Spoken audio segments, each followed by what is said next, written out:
To millions of people who are continually pale and washed out, weak and run down. Doctors will tell you that these conditions are often caused by a deficiency of iron.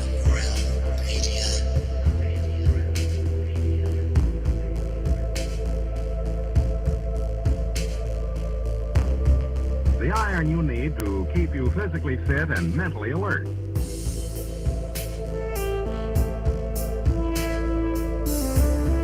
Medical studies show that 2 out of 3 women and many, many men lack the daily iron your body requires in a form your body can easily use and put to work.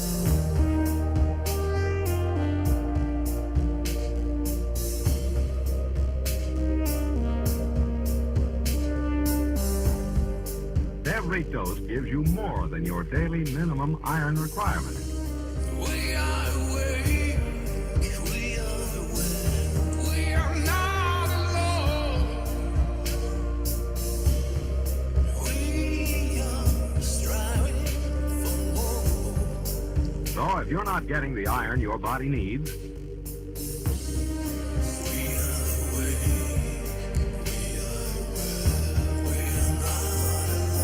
if you feel weak, run down, and are easily upset,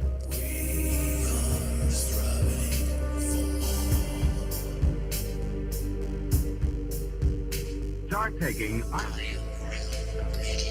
today.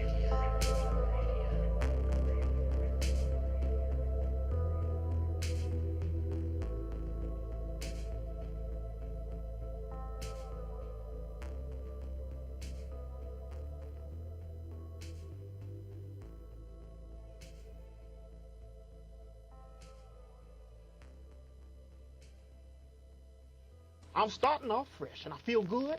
I look good. I smells good. I am good. Happy Friday, my friend. Thank God it's Friday. Oh yeah, TGIF. Everybody, welcome to Have No Sphere, right here on the Iron Realm YouTube media channel. I can turn it down. I have no way to answer this phone because my phone broke. Anyway, it's Friday, my dudes. It's Friday, my dude. There he is. I thought we might do something a little bit different on this one. We're all just kind of, not, I guess I'm speaking for everybody here. I'm feeling a little today and just didn't really want to put a whole lot of thought and effort into this evening. What we haven't done in a while is sort of a history of sort of where we came from type of show. Who the hell is Iron Realm Media? That's the question on the table today. So let's jump right in and say hello to the folks before we get in and dig deep. Starting off with ladies first, you might know Cami Knodel from her channel Aisling717 here on YouTube. Cami, how are you doing? Oh, I'm doing meh. See? How are you doing? See, meh. Thank goodness I wasn't just speaking for myself. At least you're meh too. I'm man with you, yeah. I had a friend that just left town, so was here for a few weeks and from Denver, and that was nice. But she's gone, and that's sad. And I'm doing some treatment with Zack that's just taken a lot out of me. I mean, for the end result will be good, but it's just tiring me right now. I'm just meh. I was going to say I wasn't even going to be on the show tonight, but when I found out everybody was in the same man mood as me. Can you say that 3 times really fast? When I found out that we were all in the same meh mood as me, I was like, what the hell? I'll meh with them. Here's the question. Can you say it 1 time slow? No, I can't. It's your turn. Next. Woo, no, I'm not going to try because it is definitely a mad kind of day. I didn't mean to interrupt you, but I just had to go there because, it's that kind of day as well for me. I think it's the Iranian minister of religion, I think. Mahmoud is me. He did it. Yeah. Weren't we talking about that this morning on the show? Some kind of big event? I don't know. Oh, God. Speaking of train wrecks, anyway, no, it was great. We had a great show this morning, but technically, from the moment I hit the computer room, it was a cluster. There was no fuck around. It was just a cluster. Oh my God. Anyway, I'm here. I'm Walt, Flat Earth Head. You know me. You love me, I guess. I hope. I love you. I was typing chat, and then Cami said that I had to say something. So here I am. I introducing myself, letting Josh do his healthy hits. Paul would be proud of you. I know he would. Well, there's one person left to whom we Yeah. can say hello. Let's His see how name. his meh is. Let's see how decent of a meh he had. His name is Zachary Zabala. You might know him as Z Squared. You might know him as the Nomad. You might know him as Too Nice for Rice or the Stay Puffed Marshmallow Man. Or we could go on and on for a little bit while longer, but I'm not gonna because he's got a channel on YouTube called Good Times for All that most of you would recognize him from. Zach, how are you doing? Hey there, Josh. Hey, everybody. Yeah, I guess, you know, sun came around. It was a good day, but yeah, meh. Besides that, I'm glad I wasn't the only mad one. no, Oh. it must be in the air or something, in the stars right now. It's just like meh. Oh, meh is me. But yeah, we hadn't done it in a while, so I just thought it'd be a good idea to catch up. We've got some folks in chat already, I see. Yeah, definitely trying to say hey to him. Might not be a bad idea. Right. We'd, I did have a little poo today. Not poo. oh, that's good Here's to what know. That's, I mean, Here's what most people would say that's oversharing, but you know, here's fingers crossed for tonight. You know, maybe you have a nice, a massive, as Trump would I call want it, to say a an massive ugly dump. word, and that sounded much worse, so it just came out wrong. Anyway, yeah, man, when I untied my tie-dye shirts, I was not pleased because apparently using 3-year-old dye, no matter how much you paid for it 3 years ago, didn't really work out like I thought it would. Some of the colors didn't stay as bright as I know they are on the shirts I made from the same set of dye, and some of the colors like literally grayed out, like the purple turned to a gray kind of wash, and the You sure it's not your eyes? green. No, it's the shirt. Even Jill knows. She was like, "Oh, what happened?" I'm like, "Yeah, no, it's painted the dye. It just didn't do its thing like it should have because it was either chemically just old, I guess, whatever. I don't know how that really works. I know there's the whole process you go through with the soda and then stopping the process once you let them back for a while.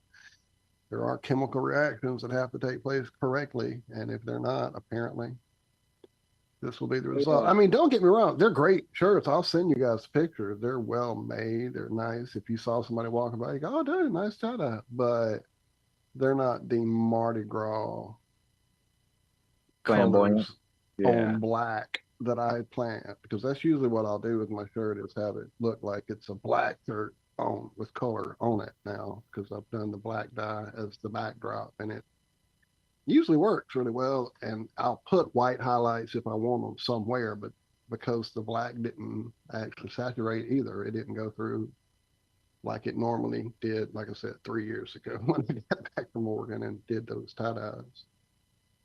That apparently inspired our buddy Zombie Snoop. We talked about it there this morning after the call. Anyway, but yeah, that kind of put my day in a funky mood. That's where my black came from. The weather's funky here too. Everything else is great. Me and Michelle had a great afternoon. Family's all good, as they can be health-wise. We're here with you great people, so I guess it is something in the stars or in the energy, or it's that comet. That fucking comet. That's got to be it. Yeah. The fluorescent comet. So did you want to, oh, sorry, Josh. Go right ahead. I was going to say, did you want to open it up to questions to start this off? No, here's what I thought we might do is just kind of do a roundtable type thing. If you want, I can kick it off, or somebody wants to jump in. We'll just do a little introduction and how you got to Flat Earth, and then sort of how you find yourselves here on a Friday night. Cool. Take her away. Yeah, all right, then I guess I will, since somebody else is going to jump in. So my name is Josh Corey. I think I'm going to be 45 this year. I'm pretty sure. In October, I'll be 45. Or I was 45 last time. I don't know. That's a funny thing about getting old. You're just so looking forward to the age to which you're going to turn. It just sort of automatically becomes that age. Anyway, I am married. My second wife, my practice wife, and I have a son. He's 21 years old. Lives with my current wife and I. I'm a assembly mechanic. I work for a government contractor building mounts for the sighting units for tanks and howitzers and other military equipment. So I've been into conspiracy for quite a while. Decades, I think, at this point. But I had been just sort of neck deep in studying law. And not the free man movement, or I don't know, they've come up with some other names for it. And it wasn't necessarily that, though I suppose some of my studies did delve into that. And the No Names Here mate and all sorts of folks, that some really interesting people in that movement. But a few of them had gotten together and started a podcast. And one of the podcast hosts, Jack McKeag, is basically the one that threw a great grenade in there and blew it up, I think. And basically, he blew up that podcast because every guest they would have on, Jack would ask them for the proof of what it is they're talking about. I mean, we can say all sorts of lofty ideals and things about the law and freedom and human rights and gifts given to us by God and things to which we think the law should abide, but very rarely do those things actually live up to those expectations. And Jack was just asking these people as they'd come in and be talking trust law or common law or like a sui juris presentation or things like this. It was, where's the proof that any of this works? And it would just piss off guests, pissed off the other hosts, and I think that was the grenade that blew it up. But not long after he blew that up, I saw him posting on Facebook things about the flat earth, which just totally threw me off because he's a bit of a character, but I still, semi-respected the guy and respected him for being able to stand his ground and ask for proof of what was being claimed in this law conversation, which a proof of claim should be a pretty basic thing you would provide in a law conversation. Anyway, he starts talking about the flat earth. I'm like, well, wait a minute. This is the guy that was just demands proof of everything. And now he's telling me, trying to tell and convince people that the earth is flat. The guy that wants proof denies the earth is a ball. What kind of proof does this guy need? Let me just see what proof does he have that the earth is flat? Let's see what has convinced him. And that was it. I spent probably 3 weeks, manic, studying, thinking of questions and trying to research the answers. And, it kind of dawned on me that it just can't be what we're told. And of course, that messed with me pretty good. I had to ask my wife, you think maybe the earth could be flat? Or she'd say just offhanded comments. And, as a flat earther now, it's pretty commonplace. But even in my early days, just questioning when somebody would say something, just to see if you might be able to flip that switch a little bit or, crack that door open to the flat earth. And maybe then I wouldn't feel so crazy. She was, reasonably open to it.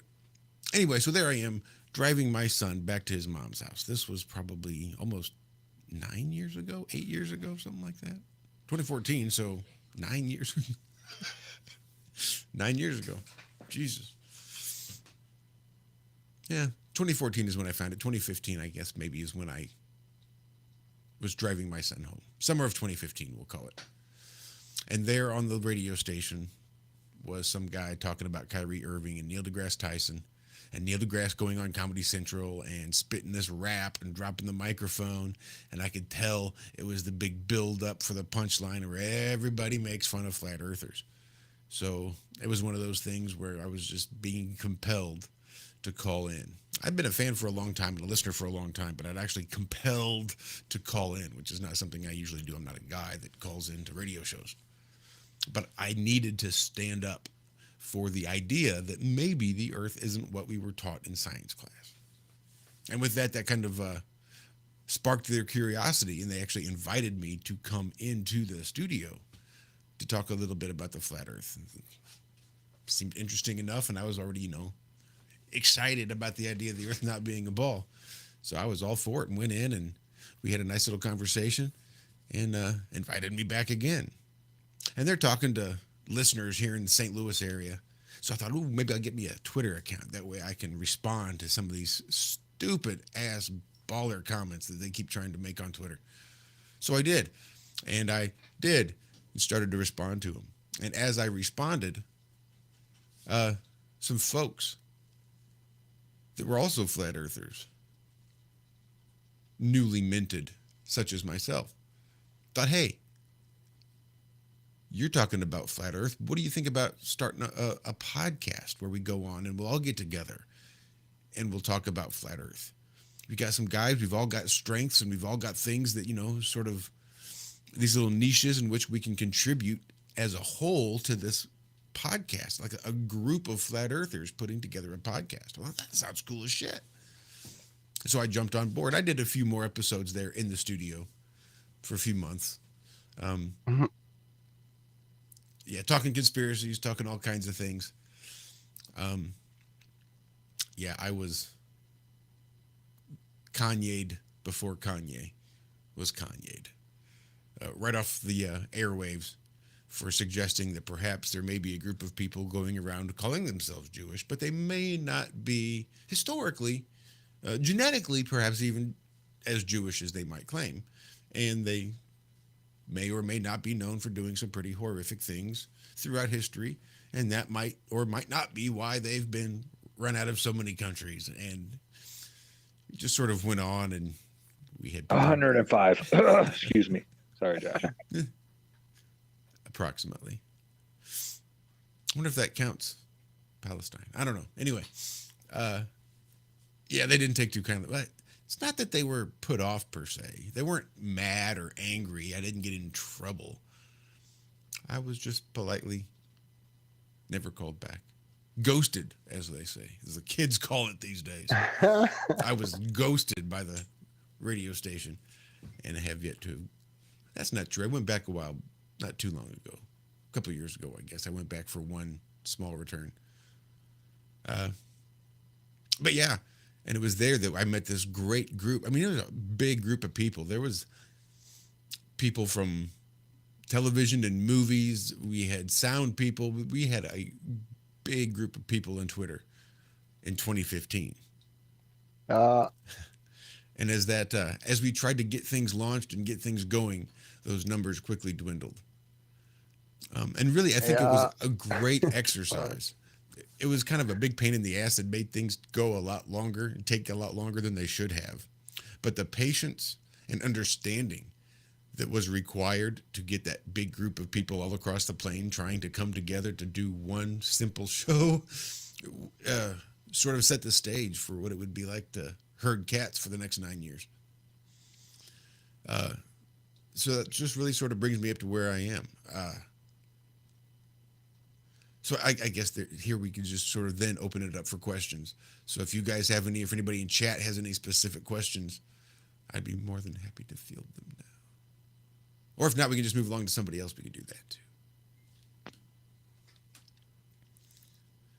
I'm looking at chat, so throw it our way if you have something. I guess if you don't, that would be about the time Josh and I crossed paths.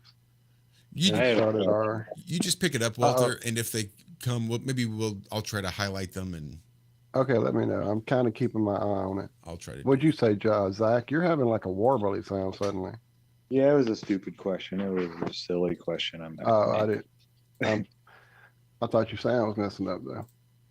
I was just gonna get the chat off and going. maybe help them out a little bit. But Well, if you My got a question question, go. so, what were the first set of boobies you saw on a television set? Mm. Do feathers count? Sure. Then let's say Howard the Duck. Nice. Ooh. And that may or may not have been the Old first. school Those are just the first ones that I can truly remember. Not for nothing, there was a movie once upon a time called not Tin Cup. It was Perfect. Dead Solid Perfect was the name of the movie. And I'm pretty sure it was a golf movie. But in it, some lady ended up taking off like a little sundress. And that was the first time I had seen full female bush on a TV screen. I don't know if, not specifically answering your question because I don't remember, because it didn't stick out enough as the full female bush did. But Dead Solid Perfect was the name of that movie. First full female nudity that I saw. I think full for me was Revenge of the Nerds. Well, that's a good one. I don't know if I saw that one after the fact, though. I might have been older when I saw Revenge of the Nerds. And then Terminator was my first set of boobies. Peeking through my eyes. They're like 6 years old. What were the boobies on Terminator? Linda Hamilton. I guess it would have to be Linda Hamilton. When they made John Connor. Right. Oh, yeah. She took her top off in that. Huh. It will be with me for, I can see them right now. Just closing my eyes. So Horrible, but yeah. here's one that sort of ranks with first female nudity. How about Romancing the Stone? When they were in the jungle, this was towards the beginning of the movie, and they came across the plane that was in the jungle, and they were just to stay warm and to cook food and sit around. They were just taking these great big bricks of weed and just burning them and getting stoned. And that was the first time I really saw like people getting high on TV, and I recognized sort of what it was. Like, oh my God, what are they? Wow, they're just sitting there. I think that was the first time I actually saw pot on TV for what pot was. Yeah, I was very sheltered from that kind of stuff too. Well, when it came to like the nudity type stuff, my mom wasn't such a stickler. She'd cover your eyes, say stuff like that. But she didn't let me watch movies that had any type. I mean, I did see Romancing the Stone, but I'm sure she lied to me when I asked, what is that they're burning? And why are they laughing so much?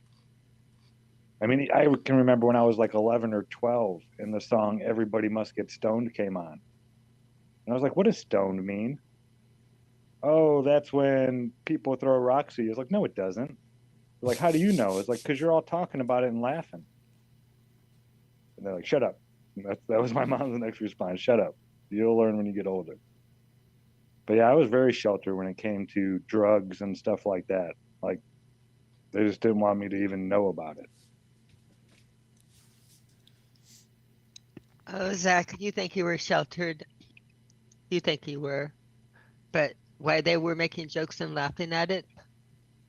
My mother was at the football games with people smoking it right below us asking, what is that smell? And us saying that it was a Fort Collins tradition to burn your tennis shoes at the football games, and why would kids do this? Why are kids so stupid? So why you think you were sheltered? There are some of us that Your mom was my mom was clueless. My mom was totally clueless. It was funny. All right, so here's some questions we have. Capilicious 420 asks, question, on what animal would you ride into battle with what animal would you ride into battle if you had to? Wow, that's a great question. Great question. Easy.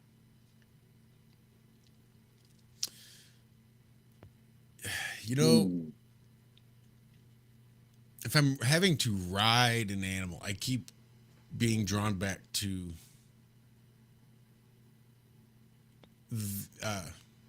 Lord of the Rings trilogy and the great big elephants with spikes on their tusks that people were riding atop. Seems like that'd be a pretty decent animal on which to ride if you had to go into battle. Make it Yeah. real hard to get to. I don't know. I've always been like a speed agility type, but I mean, polar bears are pretty fast. Bears, I'd probably pick a bear, or maybe like a tiger. Oh, He-Man style. I'd get me a See- green tiger with orange stripes. That was the other one I was thinking, like a battle tiger, a battle cat. That might something I could ride into with a nice saddle, comfortable, but would still get pissy and fuck somebody up if they had to. Dire wolf. What was that, Walter? Google it. A dire wolf. Just Google it. Dire wolf. That's pretty good. That's like a wolf, what, 4 times the average size? Like some gigantic fucking wolf. Is that what they're called? I saw a video and it looked like a big dog barking at this black looking mound in the middle of a forest. And then all of a sudden this thing stands up and it's a gigantic wolf, like you said, 4 times the size of that big dog, easy, like 2 shoulders taller than him. And it looked real. And then the thing started chasing the dog, and then the video cuts off, and they don't show anything. But I was just like, "Whoa! If dogs get that big, yeah, that'd be a cool one to ride around on." All right, none of you guys took mine, which I thought was the one that Look, everybody would take. here's how big they were compared to woolly mammoths. Jeez.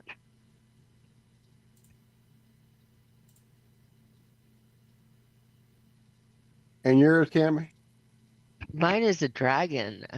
I'm Year of the Dragon. It's what I Oh, read that's in my awesome. dreams. I mean, I thought it was the obvious in war. You ride the.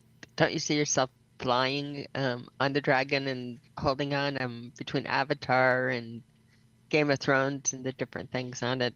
I even had the visuals of that before they put in, but they're doing a good job with putting the feeling of flight. I don't know why I'm not scared of heights when on a dragon, but I'm not. It's like quite nice.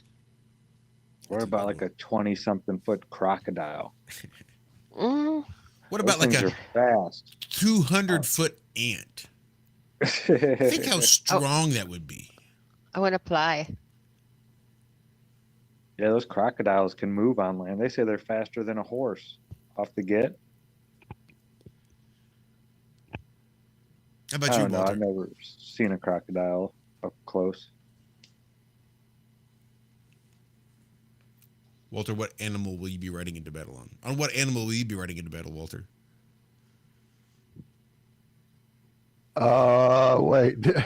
Am I deja vu out here? Sorry. Dire wolf. I thought you were just trimming in on Zach, that- throwing out no, that suggestions was- for Zach. No, 'cause that Zach would was be still my stuck. critter. That would Gotcha. be not the real one, though. It'd be more like the D&D's ones that we used to conjure up that were Is he cousins of the the Beowulf size or? size of dragons is how big like the dragon. I mean the darkness that was in the Neverending Story. That creature, that size kind of thing. And it can roll a 20 initiative every And fucking time. every fucking time. David in the chat asks, Iron Realm Media, did you ever discover hidden messages in the type of music you listened before you discovered FE? All the time. Oh, yeah. I mean, I'm sure I did because I was already into the Wait, I missed the conspiracy question. stuff. Apparently, what did he ask exactly again? He says, did you ever discover hidden messages in the types of music you listened to before you discovered FE? Oh, I got you. Okay. And I'm sure I did. And again, just thinking on Cottonmouth Kings, I remember specifically one of their songs talking about anarchy and just them sort of living this life of freedom and doing it sort of under the banner of anarchy. Now, I'm still not sure which side they fell on that, whether it was just the total chaos and destruction, misinformation type definition of anarchy, or if it was the more laws but no leaders type of anarchy type of thing. I don't know, but it was just little things like I always picked up in a lot of the K.M.K music. I don't know. It's hard to say. Hidden messages, I suppose. Like See, I that's knew really a about it. very strange question to me because to me, music always had to have a message. I never was much for just generic sex, drugs, and rock and roll music at all. It just never did it for me. There had to be a story. There had to be something going on, some kind of deeper thing. Because I read a lot, so by the time I got to music, it had to be as good as the books I had read already to me. And so, yeah, it was always very what kept me away from radio. It kept me away from most generic popular music was that I looked for way more than what was on the radio, which sent me looking for a lot of progressive music, a lot of heavy music that tended to have a lot of people who wrote music that had a lot of different things going on, lots of topics. So that to me is just what I am looking for is a message that's not necessarily hidden. But that doesn't mean that everyone's going to see that message or get that message or even understand that message. Queensryche, one of their best songs, one of my top 3 probably by them is a song called Is There Anybody Listening? Talking about the fact that they are a band who has music that has a lot more going on than the average band and have been putting that music out for a lot of years prior to the song they wrote. And is anybody even paying attention? Is anybody even listening to these words and the things we're trying to say? Man, it doesn't seem like it to them at that time. And I'm just going to sail away on my little boat. And so that, the hidden part of it is maybe hidden because most people won't hear those messages when they hear those songs. They're just hearing the beat and does it have a good dance beat? I'll give it a 10 or whatever. But if you meant hidden messages like literally hidden messages. I always liked albums like, man, Styx had one called Cornerstone, and it had all these weird esoteric images and crazy codes, and Ozzy's Diary of a Madman. There was a literal satanic code. I didn't know it was satanic code. I just thought it was a hidden code message that I decoded. But now I know that alphabet they used is actually in the satanic Bible. Yeah. Yay, Ozzy. But anyway, that kind of stuff definitely was around, and I found those as well. I'm trying to think of others. See, for me, That it whole was backmasking thing was always kind of a joke to me. yeah. To me, it was the Beatles. I mean, there's books and books and books on hidden messages in Beatles songs. So Right. There you go. They were great. when I hit 14, I got into the Beatles. I got my Sgt. Pepper album on CD.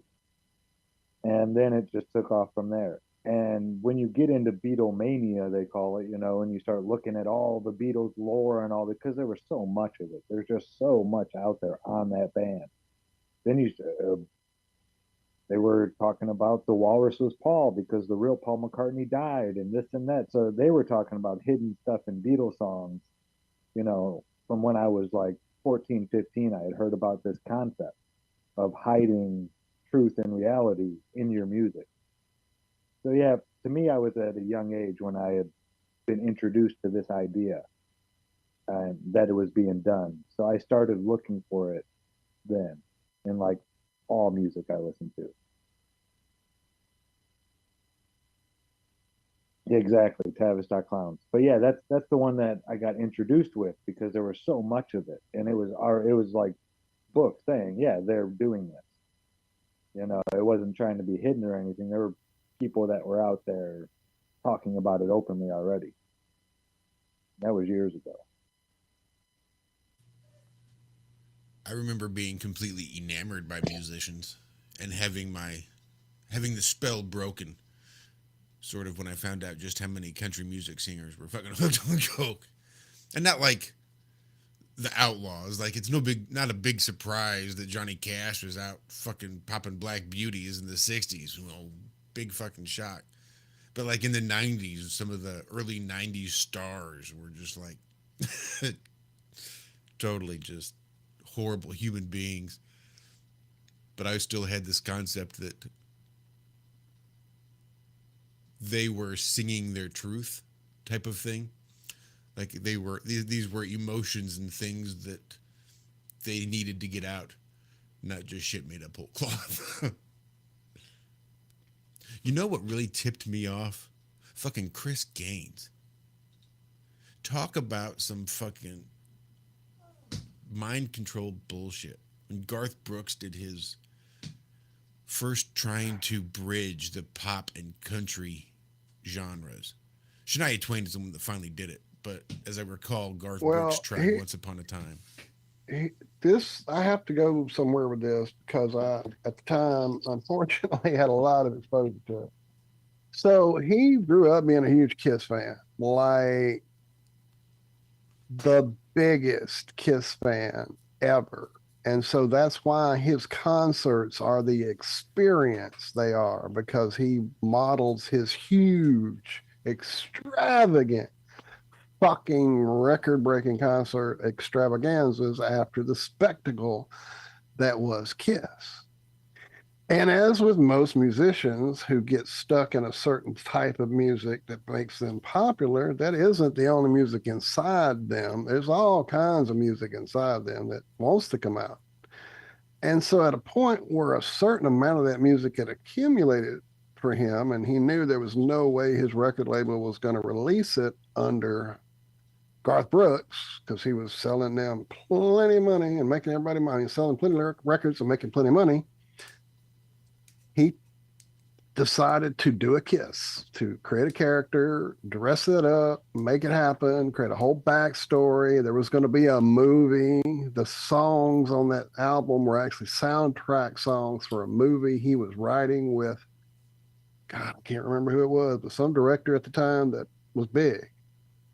And then the movie didn't happen, or a tour was going to make more money than a movie. And so they put him back on tour. And so the movie never happened. And the character kind of became a joke because there was just this album with him in a fucking ridiculous wig and singing these rocky, like you said, poppy songs. And what the fuck is Garth Brooks doing? So actually, I'd forgotten a lot of that, and it came back to me recently because there was some show Michelle watched, and I was like, holy shit, I forgot that whole Chris Gaines thing, and they were going back through all that. I guess it was him they were talking to, because they talked about his whole little ride back, coming back again after he kind of had gone to his family. Anyway, yeah, I like Garth. David M. in chat asks a question that, again, I didn't remember until he had asked it here. He says, why did he deny it was him then? And I do remember the big denial that it was not Garth Brooks. It's two separate people. I mean, it's one thing to say, I've got this music thing. Like I said, the whole mystique, this music that, I mean, dude, Stephen King had to do it with,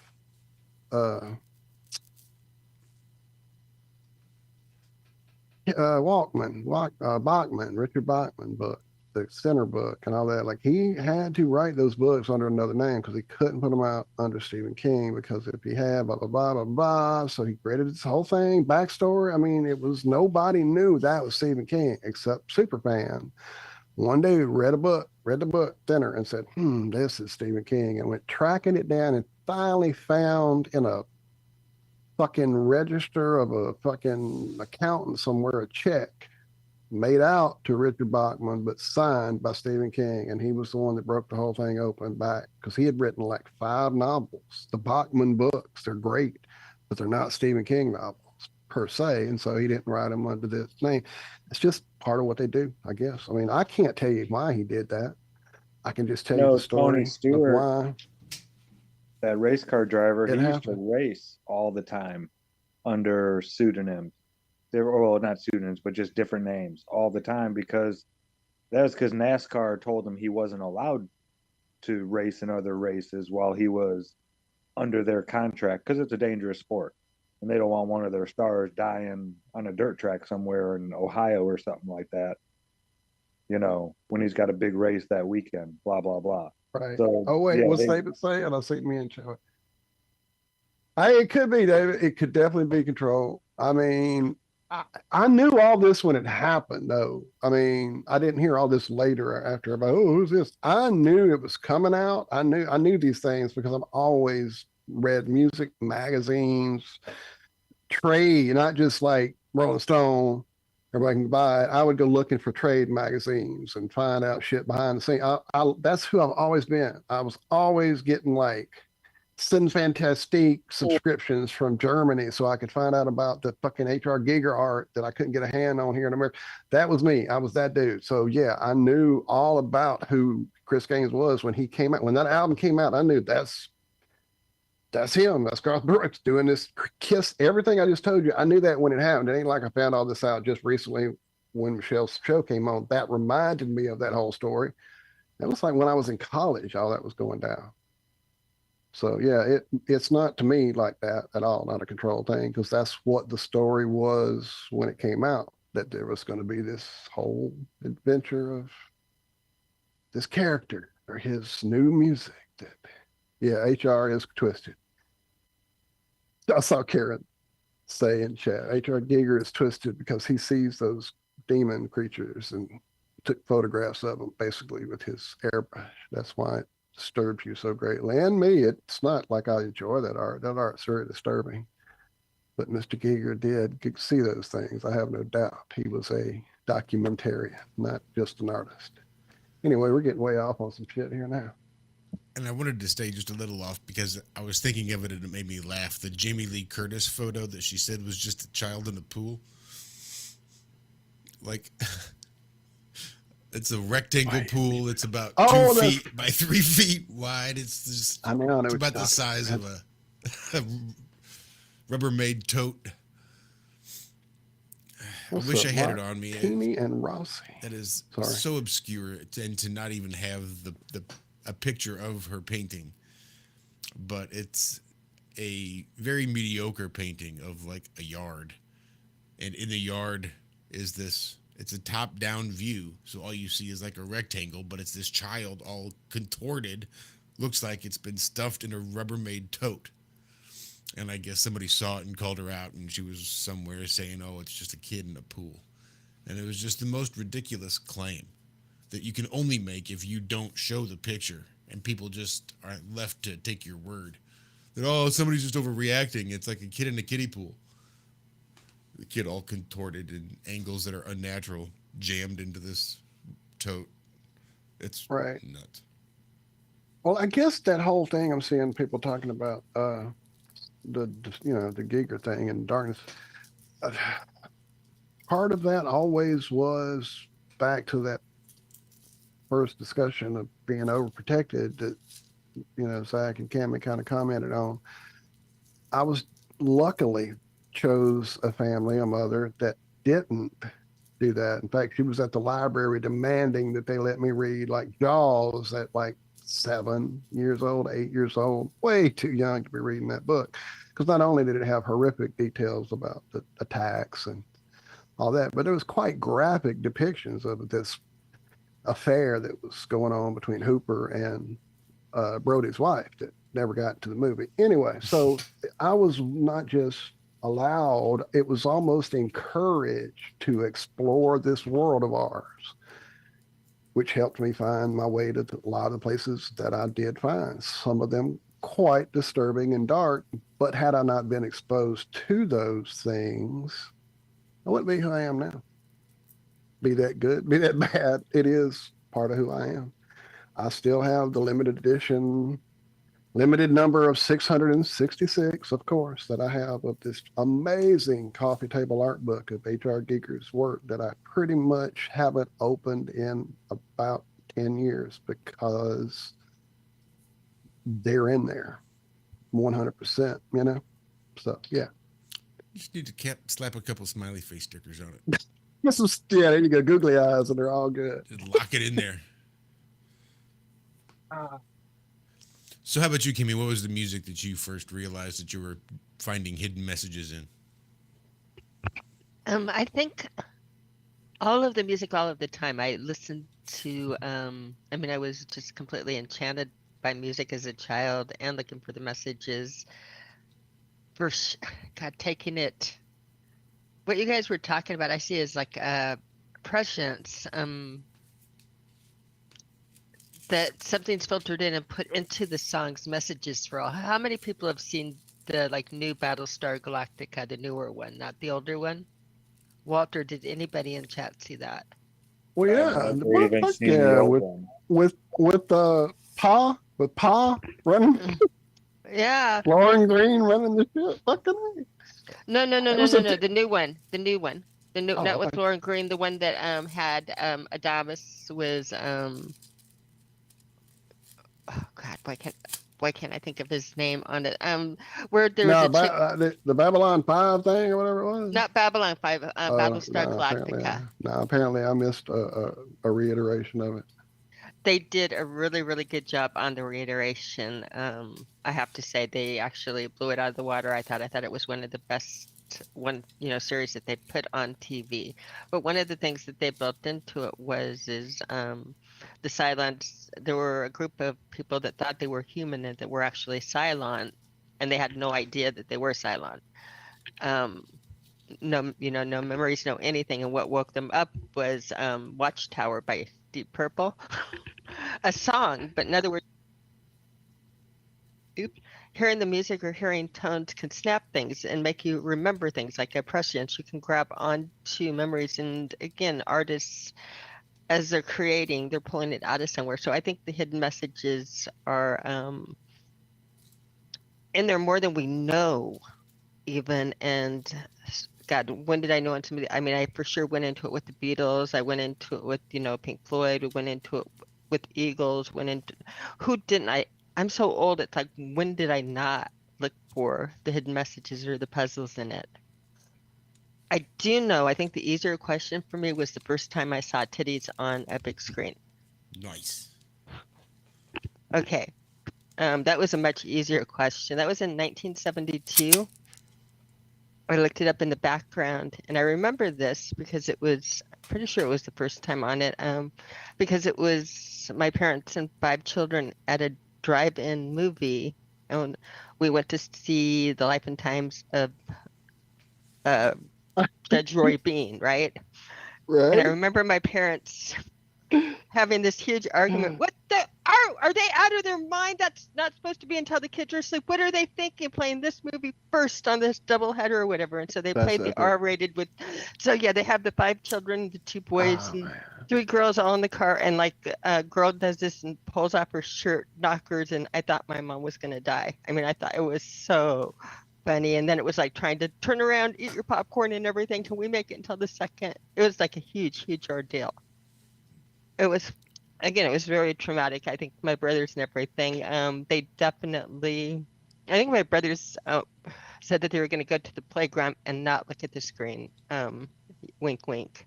But Ew, gross. Well, that's crazy. Yours was a drive-in. Mine was actually 2, but we were there to see Bedknobs and Broomsticks.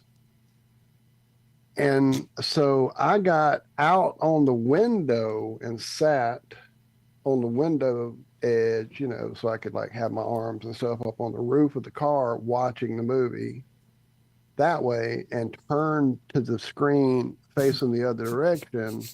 And it was some kind of, I'm guessing, jungle Tarzan-y type movie.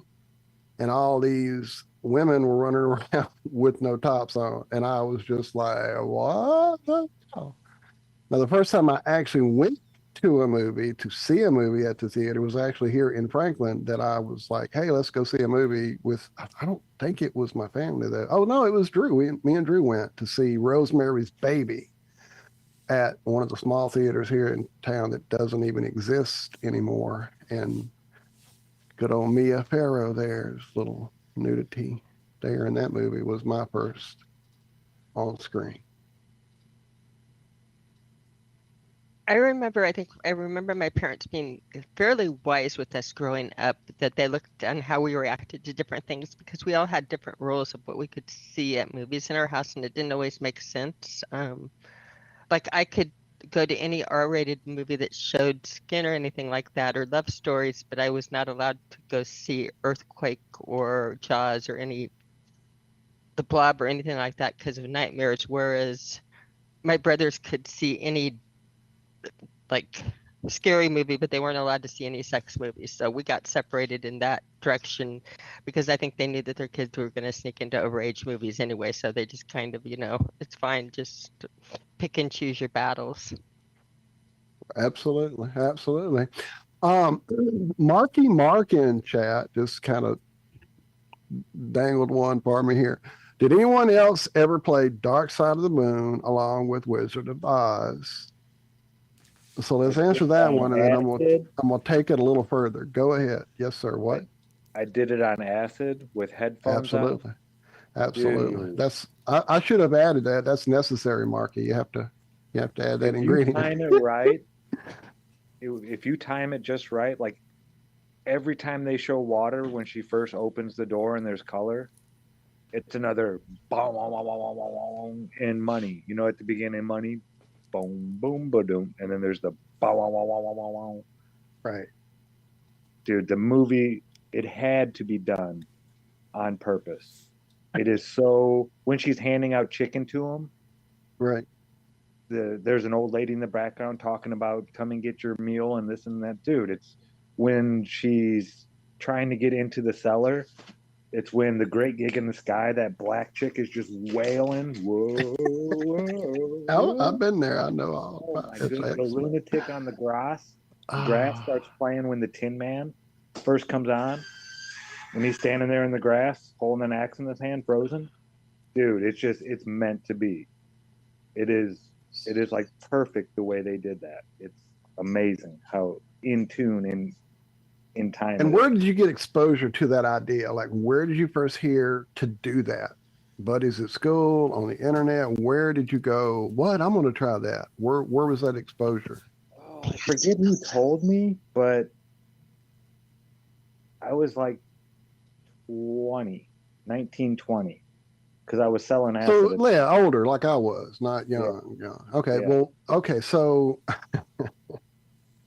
it was like, man, 2000, probably 2001, something like that, before I heard about this specific thing because of the internet or my buddy Mike or whatever.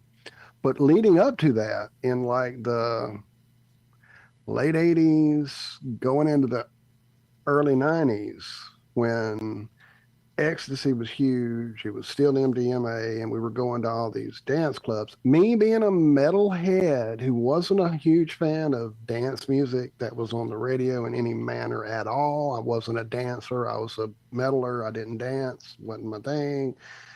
I'd rather hear a guitar and some drums. I'd rather hear that than a keyboard and some drum machines. It just wasn't my gig. And so to all of a sudden have a switch flip inside of me and go, what is this Halloween song? And what's this rigor mortis? And so they had turned dance music heavy. It was right at the edge of leading into what became industrial music, but it wasn't quite there yet. Ministry had these weird poppy songs and a bunch of those bands. And I could hear the heaviness in it, and that attracted me to it. So I was hip enough with my crew, and we all were hugging and loving on the ecstasy. And so we were at these clubs. And at these clubs, with this music playing, there would be these huge screens.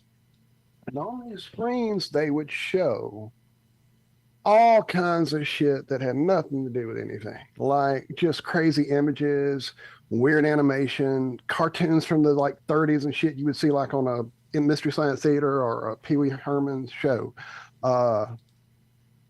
Freaking like industrial shit happening in a factory, sparking and flying. All this shit that eventually became the memes and the go-to video shit.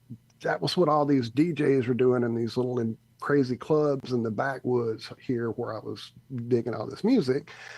We found out one of the ones from one of the DJs was this thing called The Mind's Eye. And so we all found this VHS at one of the little local magic video stores.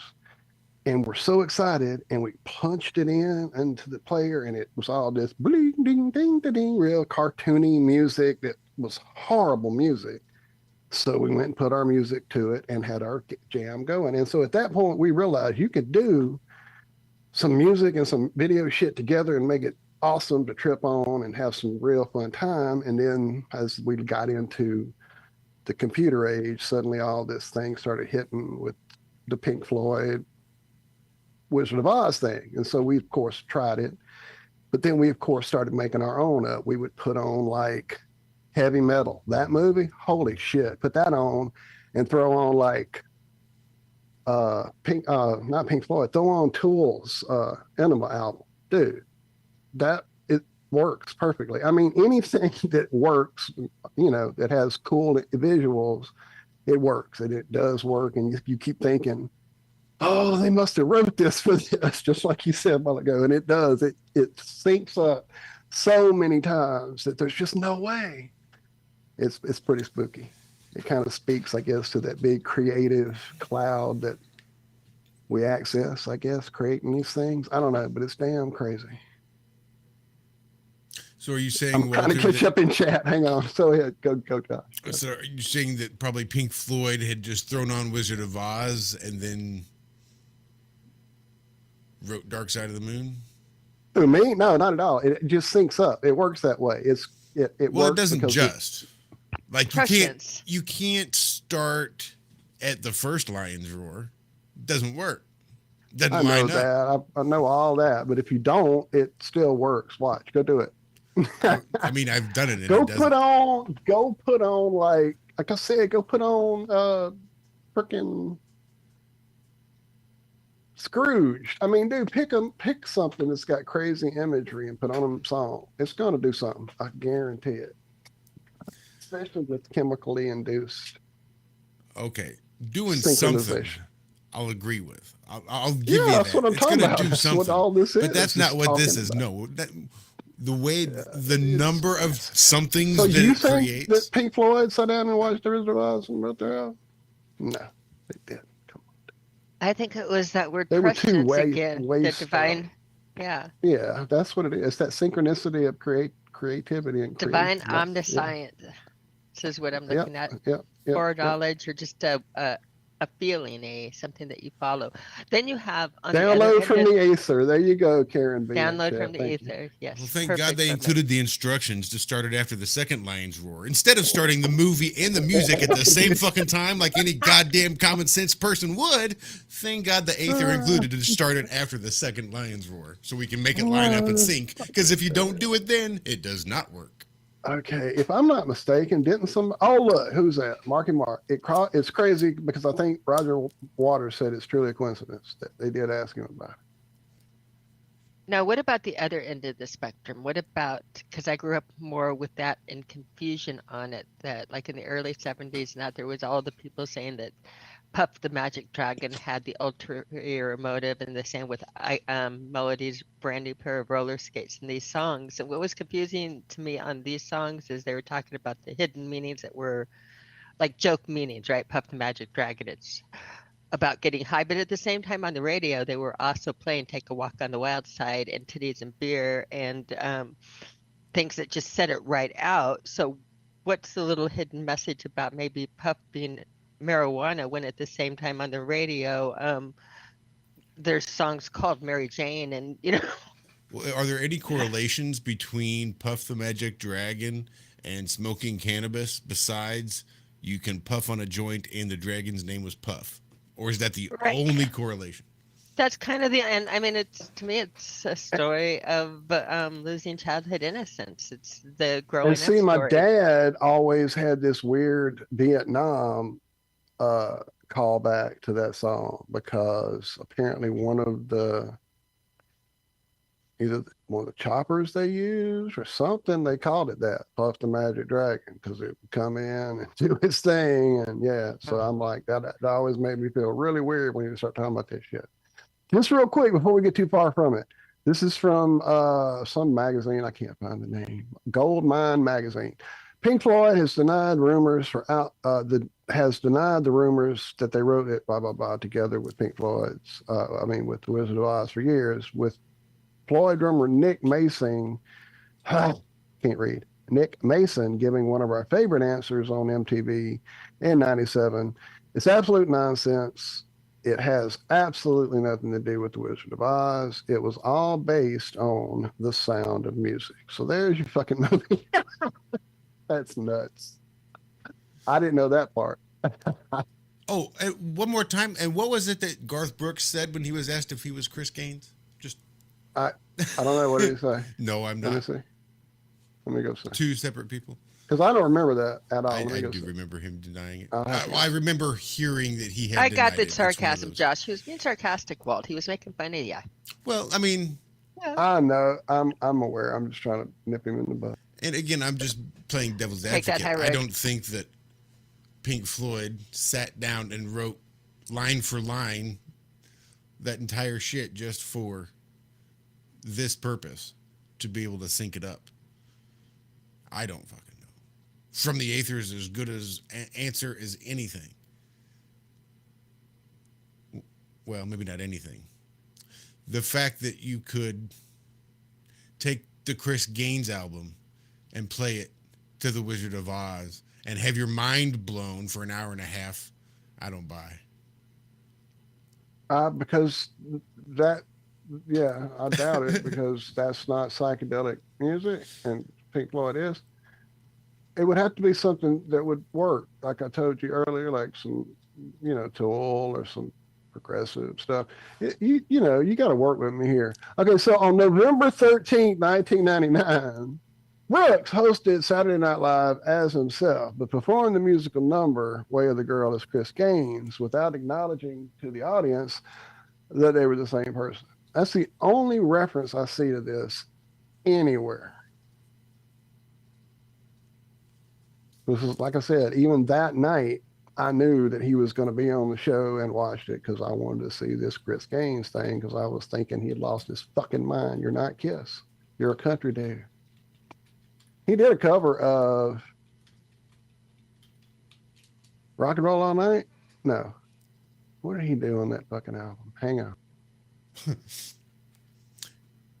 As of November 27th, 2019, Garth Brooks says he isn't done with Chris Gaines' project. He sure ain't. He's going to do that movie, he says. Fuckers, I'm doing it.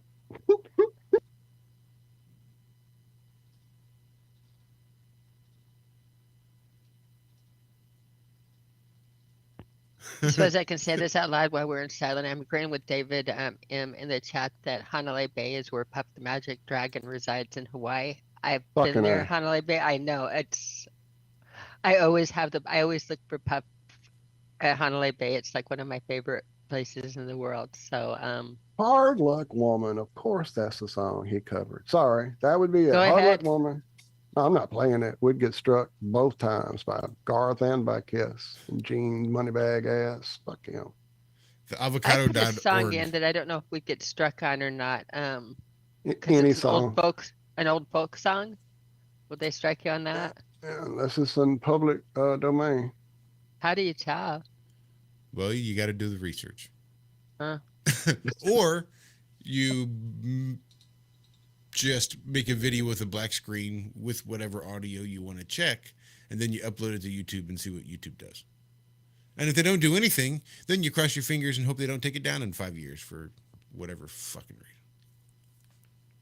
Oh, just for the record, wait for the black and white MGM line to appear. Once he roars for the third time, hit play on your CD player. Hey, whatever. All I knew is that if you I'm just fucking started the with you, music man. and the TV at the same time, it doesn't work. Theavocado.org. Best headline I see. Chris Gaines is fake, but so is Garth Brooks. Booyaka. What's up, Tom Nixon? I see you over there on Rock Band. I just went to check on you guys because I'm being neglectful. I am sorry. Wait, who hates FE and stuff? Who? Karen, who you talking about? Gene Moneybag Faghead? I mean, who? What? There was one?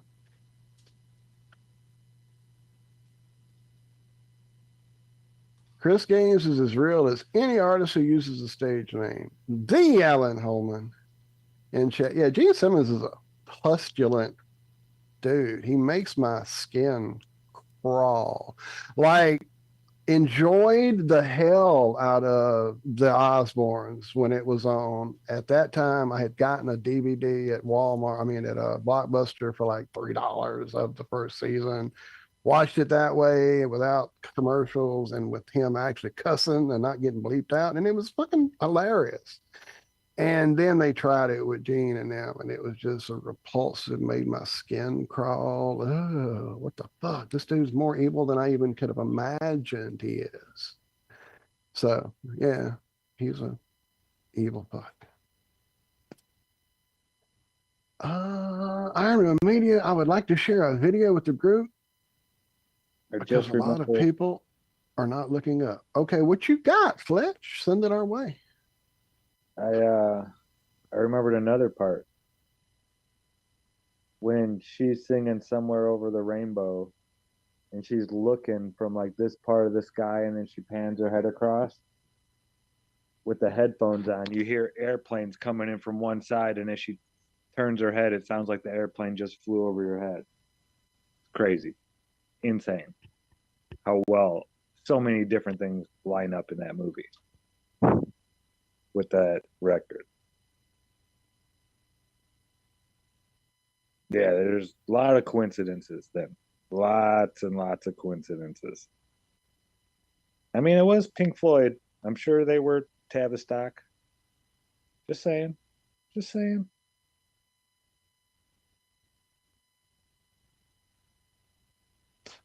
All right, let's see. I got this.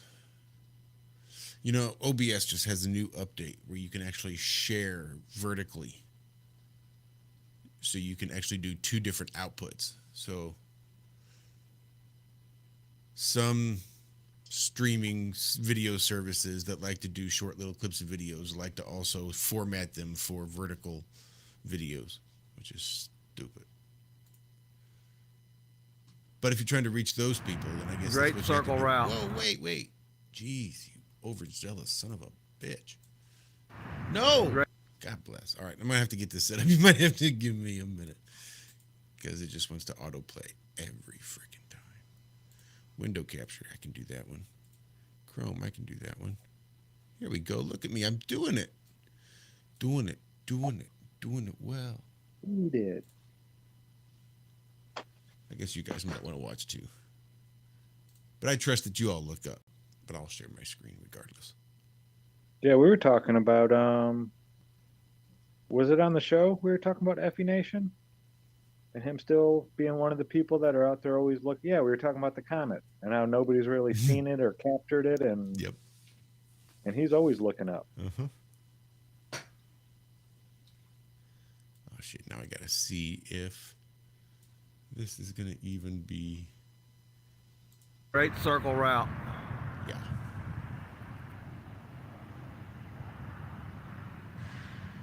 Are we supposed to be tilting our screen back and laying it on its side? I'm just seeing a real skinny black bar with barely a Body's visible been image. I don't know fooled. why. I'm seeing a picture in the center. Why am I seeing that?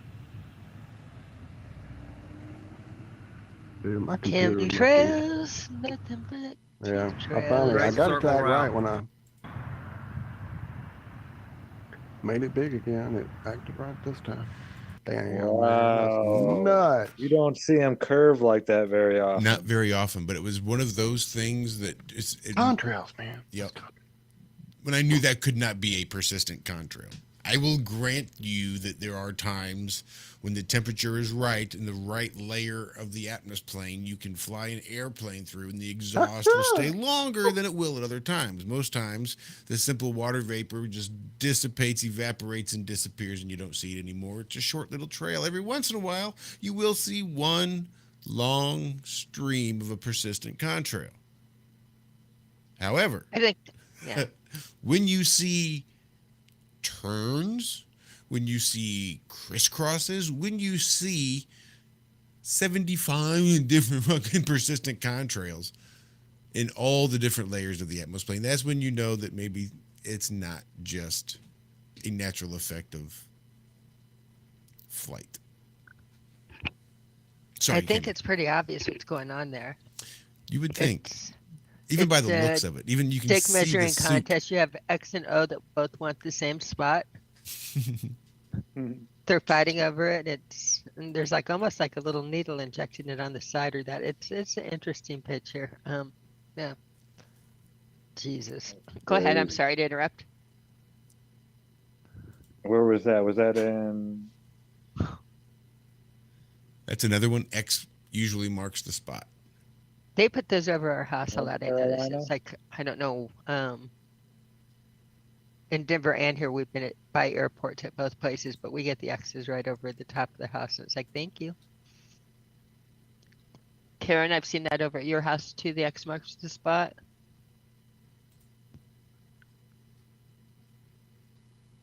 It is Sky Michelle TikTok. sent me That's what I some a see. couple of days ago because they had not really been visible here lately. I guess maybe we weren't paying attention or whatever, but it was nuts. Trying to see if I still have it. Hang on.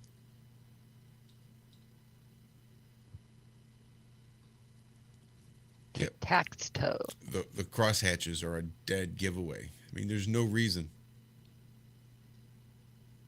Perfect 90-degree angles. Just no reason for it. No reason for planes to be turning around and coming back multiple times. Just none.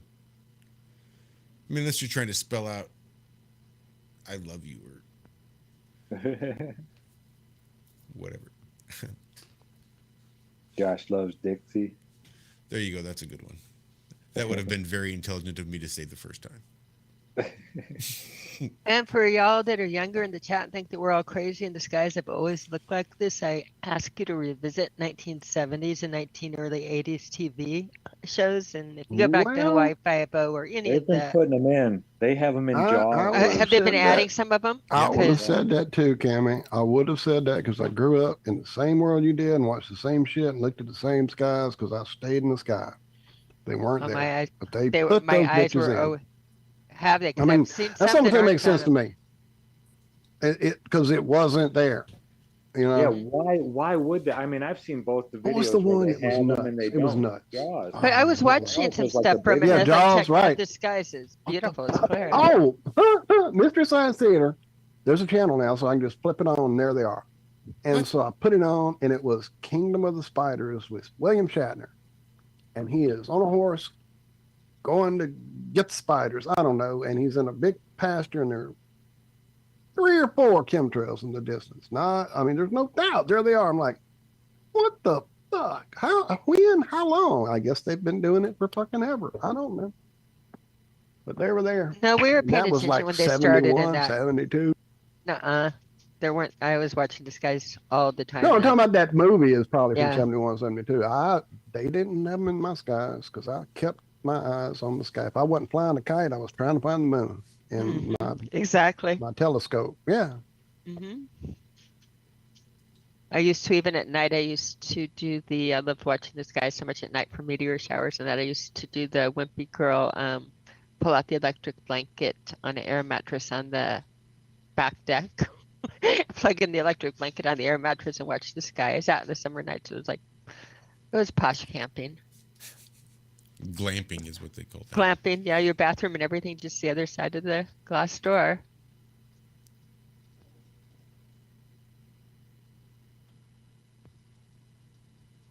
Just a little Kingdom of Spiders at y'all. I was just trying to see if I could find an image. Yeah, Martin, I was a kid in the early 70s too, and there were no chemtrails. You'd have a contrail every now and then, and even ones that would stay in the sky a little bit longer. Conditions were right, but nothing. They did not have the chemical look or feel of the stuff in the skies that you see today. There's just not it's night and day. I still remember the first one I ever saw. It was like early 1994. And I asked my mom, I was like, what is that? Is that plane okay? What's wrong with it? And she's like, what do you mean? I was like, there's a big white line coming out the back of it. She's like, oh, I don't know. Like it was no big deal. Wow. You flashed me back on that one, Zach, because I do remember asking my mom about a plane suddenly having some stuff coming out of it and like, what was wrong with it? Oh my God, that's that's crazy. Yeah. And then now if you go back and look at the company that started all this, they started doing it in November of 1993. and they were testing different places all around the country. So yeah, me seeing it early 1994 makes sense. This I is about remember I the was same time 14. I asked her why, when I laid on the ground next to the telephone pole and looked up at it, did it start falling, but never quite fell. I mean, I was young, like fucking 2, 3, I don't know, enough to ask her the question. And yeah, why does it keep looking like that pole is falling over forever? It never does, but it looks like it's falling over. I didn't understand the perspective of the clouds moving in the sky and me looking up the pole. And so to me, the pole kept falling. It was crazy. Just one of my first ideas of like perspective and what looking at shit differently can do. That is something I've noticed with our phones, is that's one of the number one things that have changed is being outside. Now everybody is on their phone, looking down at their phone, where it used to be before, if you wanted to be on the phone, you had to be inside and connected. So you paid attention when you're outside. You got to focus on outside. It had your attention, but we don't look up at the skies anymore. Our children don't look up at the skies. Well, yeah, when you're sitting in the field waiting for everybody else to get there, you know, it's not like you had a phone or anything like that to keep you preoccupied. So you saw bugs or something and looked at them or looked at this or that, or you just looked up in the sky. Oh, clouds. Ooh, look at that plane going by. Look at that one. Look at that one. I remember contrails. Even back then, I had the timing down. 18 seconds. And I mean, Was we've like, been fed UFOs since the 60s, Mhm. on TV Yeah, I and was shit. So looking of up course I'm constantly. always looking for a Yeah. UFO. Always. So yeah. But my heart breaks every time I hear somebody say that they see the moon in the daytime sky and they're shocked by it. I know. I'm like, I what mean, in the fuck? what? Oh, I just How heard is that this It makes one me lady. it makes me sad. It's like Yeah. you've not looked up. How can you be an adult and not know that the This one moon's lady, like grown woman, she thought the sun and the moon were the same thing. She was like in her 40s, a comedian, like on TV. I'm being serious on this. It wasn't a Being joke. serious, yeah, she thought that the sun and moon were the same thing until somebody explained it to her, like while they were out camping, and And she she saw couldn't them at the believe same it. time and she freaked out because she thought that like when the sun went away that it came back up as the moon. I That's don't. fucking nuts. So it was one or the other, but yeah, she was in her 40s and was very. But you sit and listen to people and the stories and how many people, like even in the flat Earth community, because it's really, if you pay attention and go into comments, now that you can't go up more than a day without seeing people that like are freaking out because they saw the moon during the day, and it's like they did such a good job programming us away from seeing what's there. It's shocking. I'll let this pause and let people ponder on that. I think it's Well, to kind what of we have circle to back overcome. around, Cami, what like you seem like you probably are very similar to me in that you got here aware. Now let's show these other fuckers what's going on and wake them up too, And so yeah, what was your early path like to like truth, conspiracy? Like what was your like first, oh my God, what's going on in this world around me? For me it was Kennedy, literally. What was your JFK? It's mine. Um, rocks. That's what's up. Rocks were mine. I mean, really going into the Oh, field I'm in with gemology or that and seeing how we grow and we form things and seeing what they teach out in mainstream and what it was like in geology versus gemology.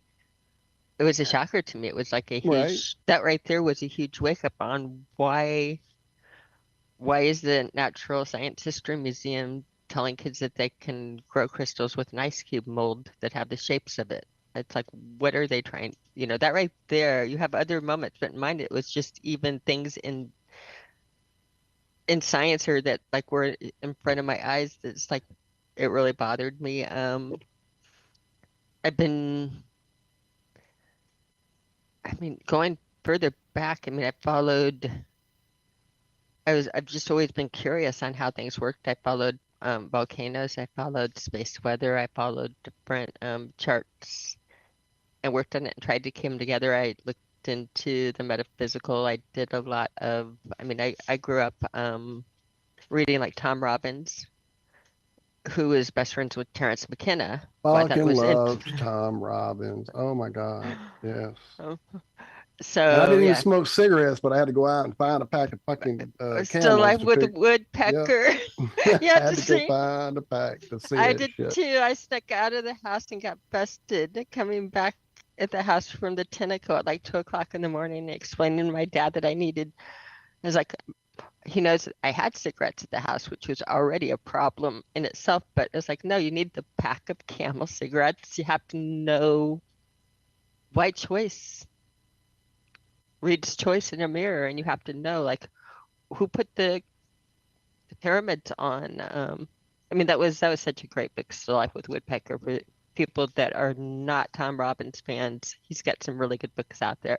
So I grew up reading even at a young age. That's such a key to it, man. Reading. It kills them Reading, what they've done to kids and the lack of right, wanting to read. right. So Ah, again, I grew up in books, and in the books, I thought a lot. Jitterbug Perfume probably was my favorite book by Tom Robbins. So there's some. I mean, Still Life with Woodpecker was brilliant, but oh yeah. Even cowgirls get the even blues. Cowgirl. Oh my gosh. Oh my gosh. Oh my gosh. Right, right. And that My movie was husband, not my it at all. the movie was not the book. The movie Nope, was at not all. the book. Um, Bonanza Jelly Bean was my hero. I mean, my brother made jokes that he was going to name his firstborn. He kind of made jokes that whoever had the first girl, we were going to name Bonanza Jelly Bean. Call her Jelly too, but luckily I had boys. And my brother also didn't have children, so yeah. I don't know TR why, but that just reminded me of, okay, what's the funniest type of name you've ever heard? TV, it could be anything besides Elon's. Okay, we got to take Elon off the table. But just the funniest, craziest name, like given to a child. It could be a TV show, a movie, anything like that. Can you guys think of any crazy ones? Michael Jackson had Paris. Wasn't it Courtney Cox? They had Apple. Those were Yeah. pretty unique.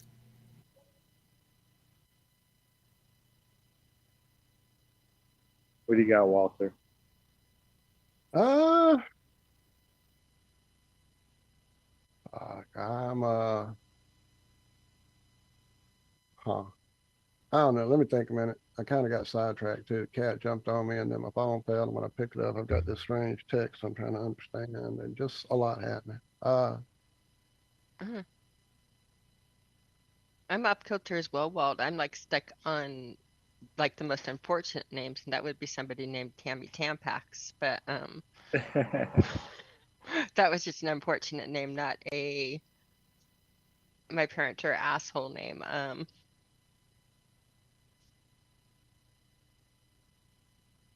Okay, Zach, tell us what's the most awful name. Chalupa Batman. That's pretty bad. The show called The League. And he traded I forgot about that. naming Paco! naming rights to his child to somebody, like one of his friends, because they played fantasy football. And then he traded the naming rights to his brother, who named his nephew Chalupa Batman. It was pretty funny. They would call him CB. For a really sure. stupid show, that show was really fucking funny. Yeah. Really was. stupid. Really stupid, but really funny. stupid. And then yeah. that guy that's played the dick, Nick Kroll, one of his characters plays this idiot toilet kid, this idiot teenage kid that winds up getting this girl pregnant, and they start having a fight over what they want to name the kid, and she wants to call the kid Skylord, and he wants to call the kid Pinocchio. And so they compromised and wind up calling him Pinocchio. Pinocchio, that's a pretty good one. I'm seeing Rip Torn, Dick Trickle, Master Bates. Squiggy. Dick Trickle, that's the real name. That's funny. That's a race car Oh, that's driver. bad. Yeah. Rip Torn, that was a horrible movie, I'm pretty sure.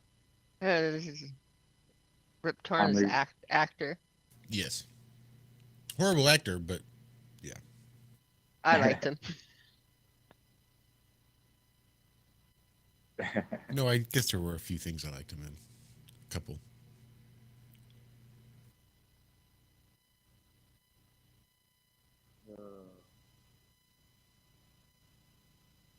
So I've lost the chat on Restream again. Yeah, dude, I know. And I'm having trouble with my computer. And then it looks like, from what I'm seeing in the chat on YouTube, that Jonathan tried to call in. And then I got to thinking, you may not even have a way to answer a call at the moment because, number one, it may not be on. Number two, your phone situation. So. Where'd you see that? I'm not even seeing that. It was earlier in the chat. I saw it. Because he's texted me too earlier too. He had tried to call me and stuff. And well, I do yeah, have I the missed flat it. line That's on weird. the screen like a dumbass, but the flat line's not open, so there's that. There you go. We did have the flat line going across as if we had the fucking calls on, but we don't. I didn't think we did, and so yeah. And then with what happened this morning, I mean, we hadn't talked to Jonathan in like fucking a year, and then in the middle of that, trying to catch up with him, we were having the biggest technical bullshit you can imagine. I got stuff that's playing in one ear, and I can't get to stop. Crap just blowing up left and right since I got up this morning on my computer and resetting and all that. And then we finally get it worked out, and then we're suddenly off fucking air. And it's like, are you kidding? What the fuck's going on here? Yeah, and then right as we finally get that smoothed out, Andrew popped in and kind of got us a little derailed with his excitement of Jonathan being there. And we all just got, yeah, this morning was crazy. So definitely would love to catch up with you, Jonathan, if you're still hanging out and can hop on, dude. You're welcome to be here anytime, my friend. No, somehow I have the chat back. I was going to say we're going to be crashing in slow motion, but let me just double check. Yeah. What the fuck? It was definitely not doing anything, but now it's all caught up.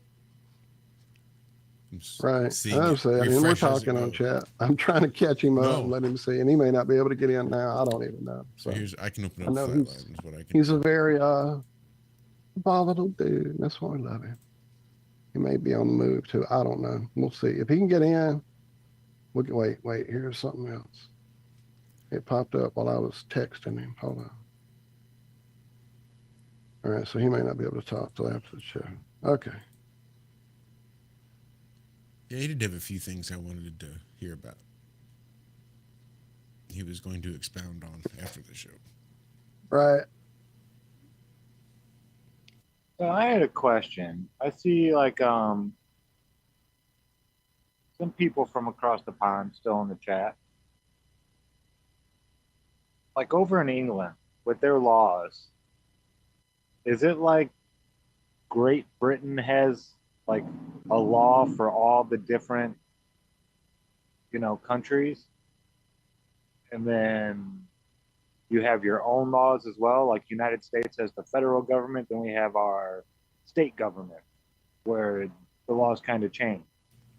I think that was sort of the idea behind the European Union, was sort of this United States of America almost type model, where each individual country or state, which are synonymous by law, by the way,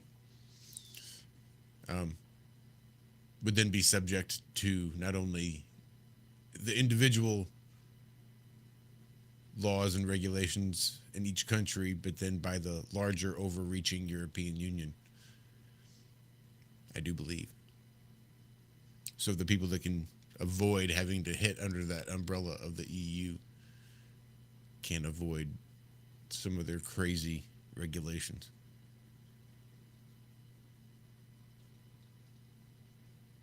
Yeah, we were talking about, freedom of speech laws. And I was just wondering if they're different over there in some of those different places. 'Cause They they don't were have talking specifically about Oh. England. And they were talking about in 2016 alone, it was like 3,300 people were imprisoned for saying things on the internet, printing them out. And that's just crazy to me to think of.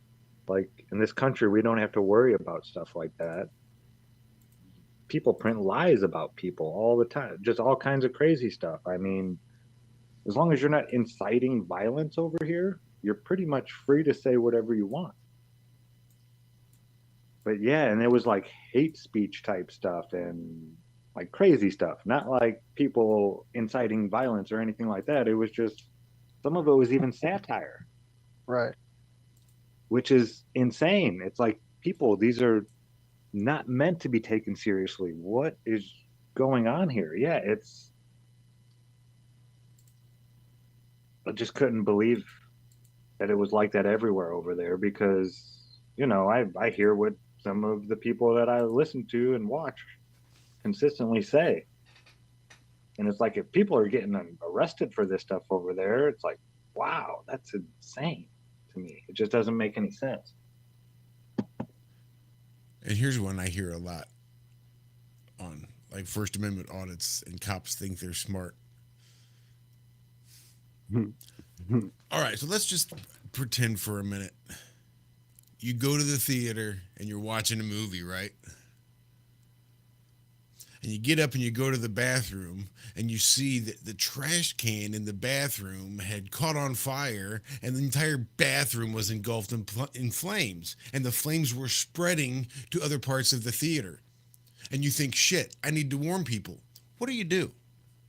Do you run into a crowded theater and scream fire? Or do you not and just let it burn? Well, obviously you go in and you scream fire. You have to warn the people when there's a danger. Maybe you, not by law, but at least sort of morality. What you can't do is go into a crowded theater and scream fire if there's no fire. If you're just trying to create this chaos and disorder where people could get hurt and trampled to death, now that's against the law. But by all means, if there's a fire, do run into rooms and tell people about the fire. I'm just saying. It's a good idea to let people know when the building is on fire, even movie theaters. Josh ran over. So wait, is it that you're supposed to scream rape instead, and that actually gets people's attention? Or is it the other way, that if you're getting raped, you're supposed to scream fire and that gets people's attention? It's one or the other, and it's twisted in this world. It's so fucked up that would be the case, where someone would be raped on a sidewalk with people looking out the window watching it happen, and no one would fucking call the police. That can't happen in this world, right? It did.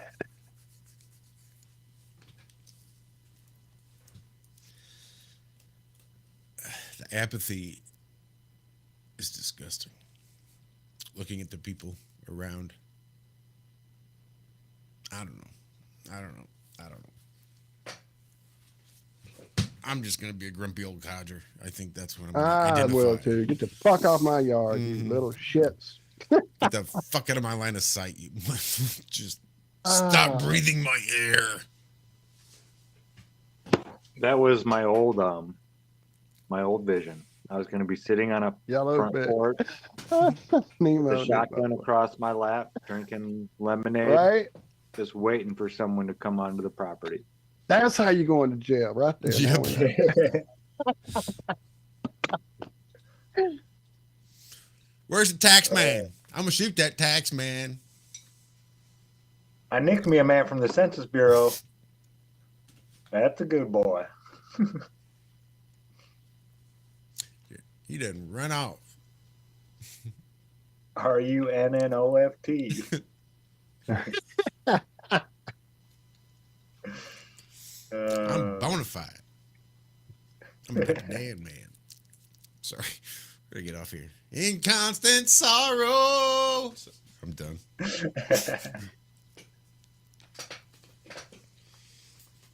I am a thing. I'll stop. Got some stuff. All right. Wait, somebody talking about Zawicki in chat? No, what is that? I knew it was Newski.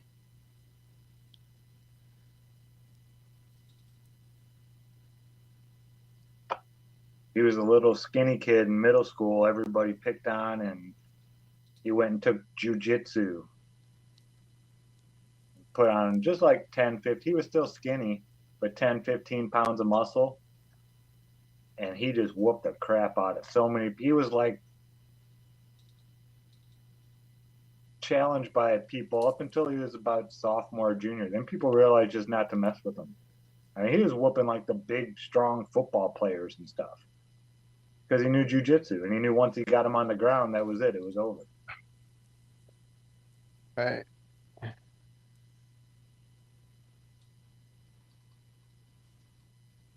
We used to call him Juice. By senior year, that was his nickname, Juice.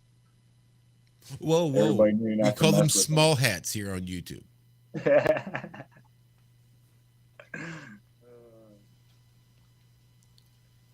Justin Wisniewski. Blast from the past.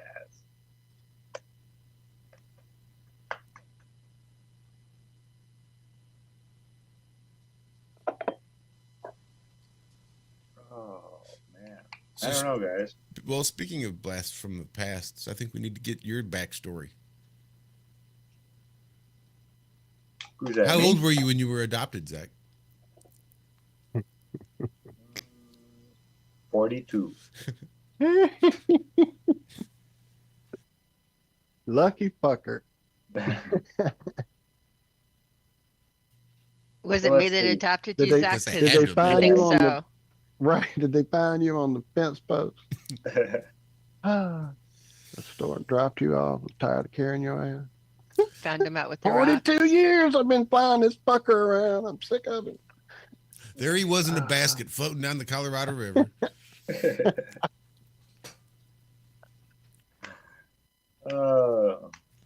So I Grown was ass young. 42-year-old naked man just sitting there like he ain't, doesn't have the sense God gave a rubber duck.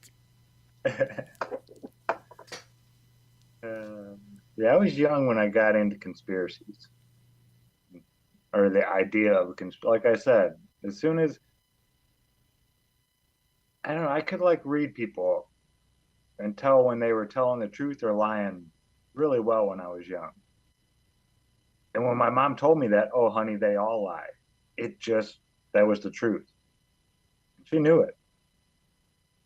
And so the whole idea of politics has never really set well with me and they're still getting caught today. It's not like it's changed since I was young.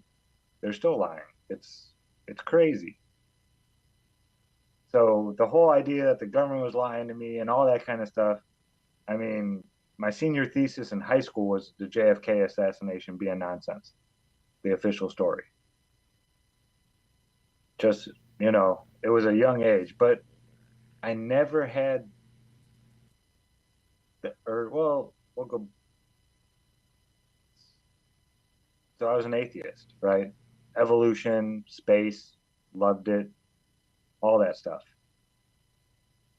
Found the Fibonacci sequence in 2011, changed my life.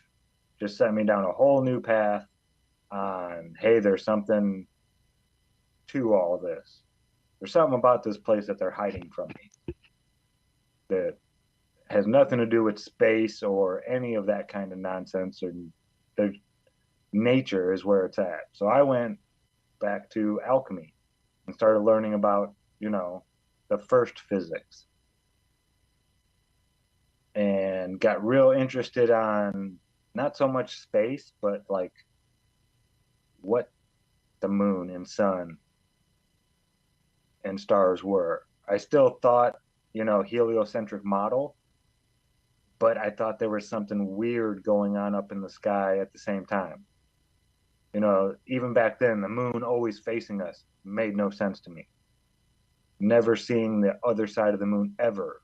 It just didn't make any sense to me. I was like, how is that possible? There's no way. And then I found Crow 777 in the lunar wave. I was like, whoa, something's going on. Is this hologram world? I didn't know what was going on. And started seeing all the flat earth stuff in his chat. Right?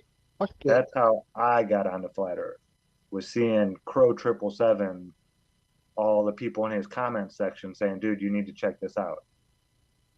And for like 4 months, I thought, So dude, nuts, these people are dude. crazy. These people are insane, you know? 4 months, wouldn't even click on a link or anything they left in the comment section. Just thought, it's just stupid. And then, believe it or not, my dog passed, Zim, on January 4th, 2015. And that really changed. Like, I mean, he was my first dog he was my dog that I had from a puppy. You know, like I saw him the day he was born. When he left the farm, he came with me and he never left my side after that, you know. And it just got me thinking about, hey, I'm going to open my mind a little bit more. And I thought, and I saw all the flat earth stuff and Crow's thing go by. I was like, you know what? I'll click on it. And it was Math Powerland sitting on the couch talking about he worked for NASA and, you know, the realistic painting that he did and can do and all that kind of stuff and how it was all a lie and this and that. I was like, cool story, you know. I'll click on one more. And it was, this is a mirage over Chicago. And I was like, bullshit. And he showed the Earth curvature calculator and how much it's supposed to curve and this and that. And that was a place I'd been to hundreds of times. Out in Michigan City, Indiana, the beach there. There was a marina. My uncle had a boat. Me and my cousin would sit on that lighthouse and stare at Chicago weekend after weekend after weekend after weekend. And then during the, you know, when we were out of school, it was like sometimes weeks at a time we'd stay out there. And it was pretty much always there. Unless it was real cloudy or foggy or something like that, Chicago skyline was always there, 40 miles away across that lake, night after night after night. And yeah, that did it. And I was a, whatchamacallit, comment warrior for like a year. But flat earth, the reason I actually, you know, came out and started making videos on my channel, it all started with flat earth. I never made a video before that. My very first video was about why I was going to start talking about this and why it was so important. And the reason is, you know, I've been down a lot of the different conspiracy rabbit holes, 9/11, this and that, and, you know, all of it. I was into all that stuff, but it was already hidden, you know. It had already been swept away under the rug, covered up and carried away in trucks and sent wherever. I couldn't go there and find and gather data, you know. I couldn't. All I could see was stuff that I saw on video, and I knew video could be faked in so many different ways. So I never felt compelled to speak out to people and try to get them to see the truth, because I knew there was always that fallback that they would have, because I had the same fallback. And then flat earth came around, and they cannot hide this. Flat earth is not something that can be hidden. It's right beneath our feet everywhere we go. You find a body of water that's a couple miles long, you can prove it to yourself. It's that easy. You know, it's everywhere. And that's why I thought it was so important, because this is something we can actually go out, take people out and show them with their own eyes. They can see it with, not through a screen, not with some narration and some pretty music. They can actually go out and do it themselves. And that's why it compelled me to be like, hey, this is the lie that needs to be screamed from the rooftops, because people can go check on this lie themselves. It's not like all the debris from all their other lies that get swept away. and hidden, and then gets us all arguing. You know, you have people that all know it's a lie, but they're arguing about the lie and fighting over that. It's, you know, this is something, and it's kind of like still, flat earthers still do that. But I started doing this to just expose this lie, because I think this one brings so many of the other ones down. And I started on the moon, or the sun. 8 months on the sun, knew less than when I started, was more befuddled and just like, what the hell are you? And I got onto optics, and when I did some of those videos on the warehouse room floor is what I kind of got known for in the flat earth community. And I found these guys doing ironworks on TFR, because I had gone over to TFR through Mark Sargent and Jaronism and listening to their shows. And I was like, let me see if there's any other flat earthers in here. And I saw, you know, ironworks. Okay, I'll go check these guys out. It was on my way to work. Perfect. Something to listen to on my way to work. Awesome. And called in a couple times, and they asked me to come on the show, and then they asked me to be a part of the show. Describe the reason you had to call in the first time. Oh, this crazy NASA broad claims she worked for NASA, right? Calls in and talking about how they should be ashamed of themselves for making fun of NASA and their employees, and they're the chosen ones, and they shouldn't have to put up with all these emails and all this stuff, calling us liars and this and that and blah, blah, blah. And I could tell that it like put the guys in this weird funk. They were like kind of speechless afterwards. Like, well, what do we say to that? You know? And then so I called in and I just laid into her.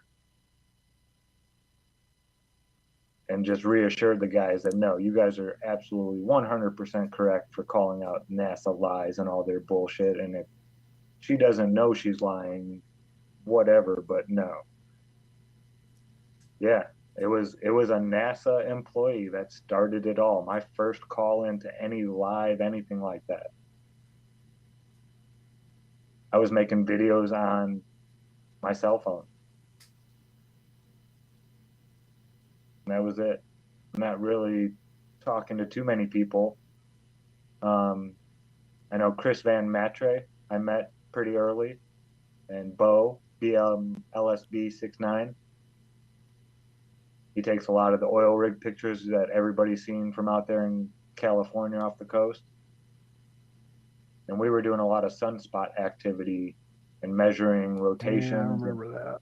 Yeah, I remember that. Months and months and months of that. I was, really dedicated to trying to figure out what the sun is. Now I'm just waiting for. Then Chris found another one and was like, "What the fuck now?" Yeah, that totally broke my brain even more. That's what I'm saying. Now I'm stuck in this limbo where it's like data. I need real data. And to get a lot of this real data, you need really expensive equipment. They've made the equipment so expensive that it's just out of reach. That one setup Chris has is like $4,000 or $5,000 for his scope with a hydrogen double alpha stack filter on it and all that stuff. Yeah, it gets up there. Need input. Right. Input. Indeed. Yeah, and it's growing. Indeed. That's the thing. And there's new people coming up all the time making new channels and stuff. Right, and not just making new channels, but doing some catch up for other people who are new to things. Like, damn it, just yesterday. Let me go find the channel because I don't want to say it wrong. Give me half. Look at my history. So, when I opened Restream today, there's this whole new thing on here. It said QR codes, where it'll flash up QR codes. So Whoa, what the fuck? Are you kidding me? If you want to sell merch, you can throw the merch up there and it'll link it right to your merch store. And there's also different ways you can throw them on and get them up there. So one of the things I was doing just for shits and giggles, because I made that T-shirt a couple weeks ago, last week, something like that. I just wanted to see what it was like, see how it ran, how it worked. So I loaded it up and I just flashed it up there.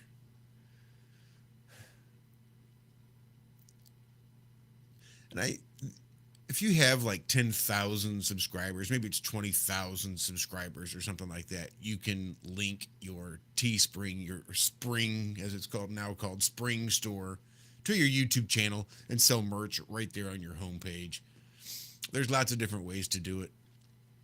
And even just flashing, I know there's people out there that would, I don't ever use QR codes, so I just wanted to see what it looked like. So it's not like it's something that I'm going to be using. But even having done it, felt, there's a reason I don't ever push our Spring merch store. It just feels a little, I understand it's by definition self-promoting, but on the other hand, it just feels so self-promoting. It's just, if you know of us, you should know that we do have a merch store. A lot of you may not, because maybe it's in the show description. I don't know. I put it there still every maybe 5th or 7th show for Ironworks. 9 times out of 10, I'm going to either drop a video relating to something we talked about, or, well, no, that's probably 3 times out of 10. 9 times out of 10, it's going to be grounded extracts link, because James, dude, I saw you in chat. You're a fucking miracle worker helping lots of people out. And if I had some other great links to get to some great medicine helpers, let me know, and I'll definitely get those in the show prep, because I'd much rather have those links in our show description than the crappy shirts that they charge too much for. But I do like that idea, where I don't even have to load up our bullshit. I could just load up groundedextracts.com and load that up. Well, now we're still using QR codes, but I guess it is an interesting concept. I think we need to get somebody on here before we go much further with the QR codes and have a little discussion. And that's all I got to say about that. I think that'd be a good idea.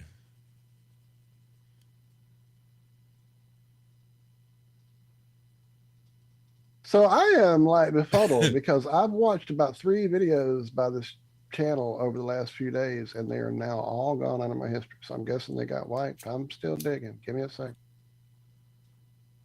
Oh, I know one of the new channels that's growing pretty quickly, Flat Earth and Coffee.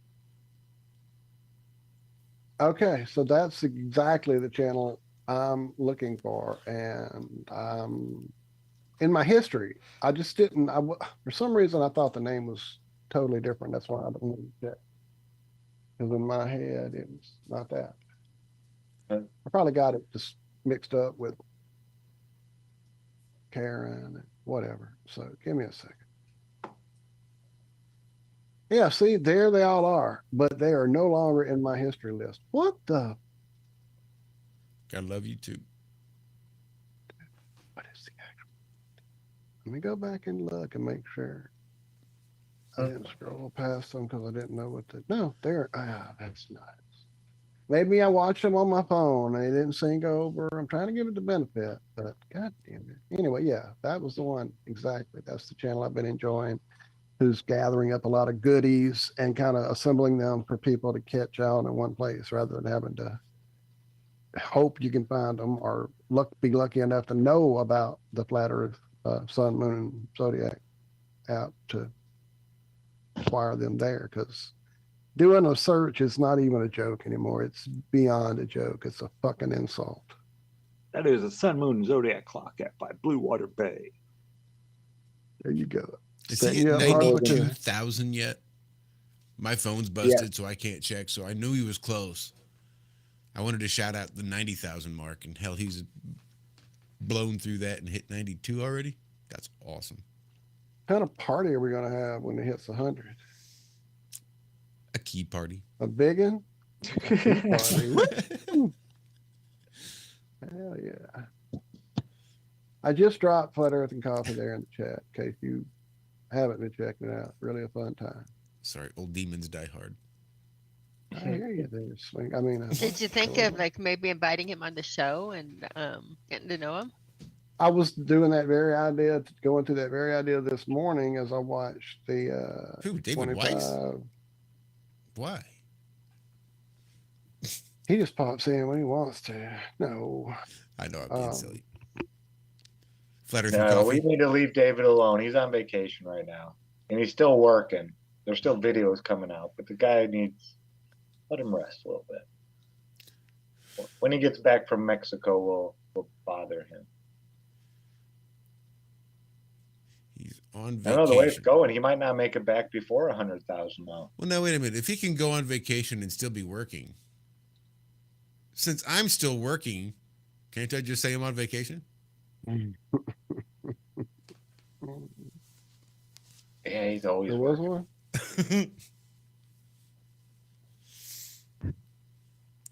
I think it's maybe getting late. But he loves what he does, so it's not really work. Maybe I rolled this a little too big. And it went out anyway. Yeah, it is. We've all been kind of blah today. Mm-hmm. Meh. Meh. I can't even summon up my enough of my history to get anything out there. Just look, the best part of my history is for the last 8 or 9 years, I have been able to meet and become family with you amazing people here in chat that have come on the show, become family and friends, and like truly, this has been the most amazing part of my journey so far. I know we have a whole lot more to go. I am lucky that I somehow have been able to gather around me this amazing group of people that has been willing to hang it out and put up with my idiot ass shit that I pull up out of my ass half the time trying to figure out how to do these things. Witness this morning show that just was a clusterfuck because every time I flipped a switch or clicked on something, it seemed to blow up. But we still made it happen because you guys are there covering my ass in a huge, huge way. And not just technically, but emotionally, spiritually, in every fucking way. And I couldn't do it without you 3 for sure sitting here, and then you hundreds and shit that are out there that we don't get to see because you don't know what chats even are, or how to come talk to us there. We know you're out there and we appreciate the hell out of it. And for you amazing people sitting here in chat, my God, the amazing creativity, the amazing love that goes back and forth, the caring, the sharing, the oversharing that makes it so beautiful, just the whole thing has been something I couldn't even have imagined in my wildest dreams of trying to figure out truth or conspiracy or what spiritual is or any of the shit that has gotten me to this point. Like earlier, talking about some of those dark places that are part of who I am and got me to be where I am now. And I'm sure we'll find some dark things to dismiss and get through and work through. And I'm dealing with some things right now in my own health, and it's tough. And you guys have been a huge help. And that being said, there are still others in our community that are going through way more tragic shit than I can even conceive of, way more horrible issues than I even know about. Some of those people have helped a huge number of us out in the community in vast ways. And so reach out to the people that have helped and have sent love and energy to you and yours, and make sure that not only is returned to them, but pay it forward. And I'm kind of spinning out here on all this gratitude. I just want you guys to know and feel the gratitude because it is amazing to be a part of this, truly, on all sides. I love you guys. My new tagline in other people's chats is, a thumbs up is a no-cost support. Right. I feel a little gross putting up nice. a T-shirt for sale that we have for sale that we'll make like $3 on because I try to lower the price almost to nothing because fuck, they're high otherwise. But a thumbs up is a no-cost support. Granted, we may not stream to our favoritist of streaming sites, but even then, the thumbs up and just sharing it around and letting people know that we're still still here, in spite of it all, because of it all, what have you, and or don't. There's always that too. We are the best little flat Earth podcast no one's ever heard of, and it is nice to have the intimate chats and the intimate chat rooms and things like that. So do what you want. I don't fucking care. Don't hurt anybody.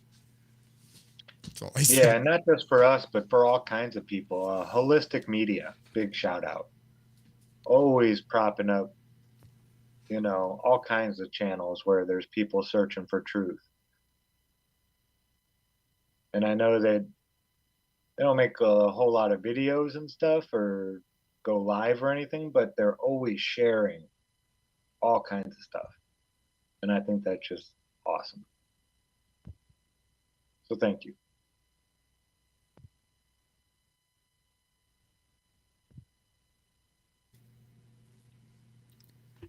Billington O'Bear says, best kept secret on the internet. Shh. Thank you, Billington. Thank all y'all, man. On. Don't tell Put the headphones on. It's my warm, happy spot. Right. Time to crawl away and be by Yeah, yourself. you gotta keep me out of prison. You can't let So, too many right. people know if I'm saying. Right. So unless things go awry, look, he is in my head, David M. I was about to say it, my friend. So unless things blow up somehow in technical inefficiency, next week, our good buddy David M., 17 Joy, who we all see in chat quite often, and Special K himself, Caleb Wilkinson, will be here hanging out. Talking some energy, some frequencies, some super frequencies, some super freak. We're gonna possibly put some feelers out on you guys in and see if Bob might be interested in talking about some rife energy at some point during that conversation. Not necessarily the whole thing, but if he's interested, that would be amazing, because I know that's one of his gigs for damn sure. He has quite a take on it, and I'm definitely mishearing him. So reach out, see if he feels like it. Let us know. That was not South Carolina. Your feeler just grabbed my ass. Don't pretend it didn't. But for sure, next week it's going to be fun. We are looking forward to it. So as the week progresses, I'm sure by Tuesday we'll have some more concrete plan in hand. But definitely excited and can't wait, guys. Yeah, I think it's going to be good. I'm really looking forward to it. You know what you won't find next week's show? QR code sales. Probably not very many shows in the future either. I really just wanted to see what it would be like, what it would do. Yeah, that was it. Whoop-de-doo. You guys have anything else? I mean, this has been a good show. It's been a while since we've done sort of this is who we are, where we come from. I did a show. I had to have you guys do this too. I think this would be really interesting. An Ironworks where it's only Walt. And an Ironworks where it's only Zack. It almost happened. When was that recently? I don't remember. But yeah, we could definitely throw that together. And just have Walt do 2 hours of Walter on Walter. Yeah. It might be enough. Zack on Zack. I remember the Josh on Josh when it I was know, your it was birthday. fucking epic. That was crazy. It was wild. It was really It good. was like my birthday, I think. My birthday It morning. was your birthday. And they just happened to not show up. So I'm just kind of sitting there Yeah. with nobody else. I'm like, oh, what do I do now? I'm like, well, it's my birthday. I'll just talk about me, I guess. So I did.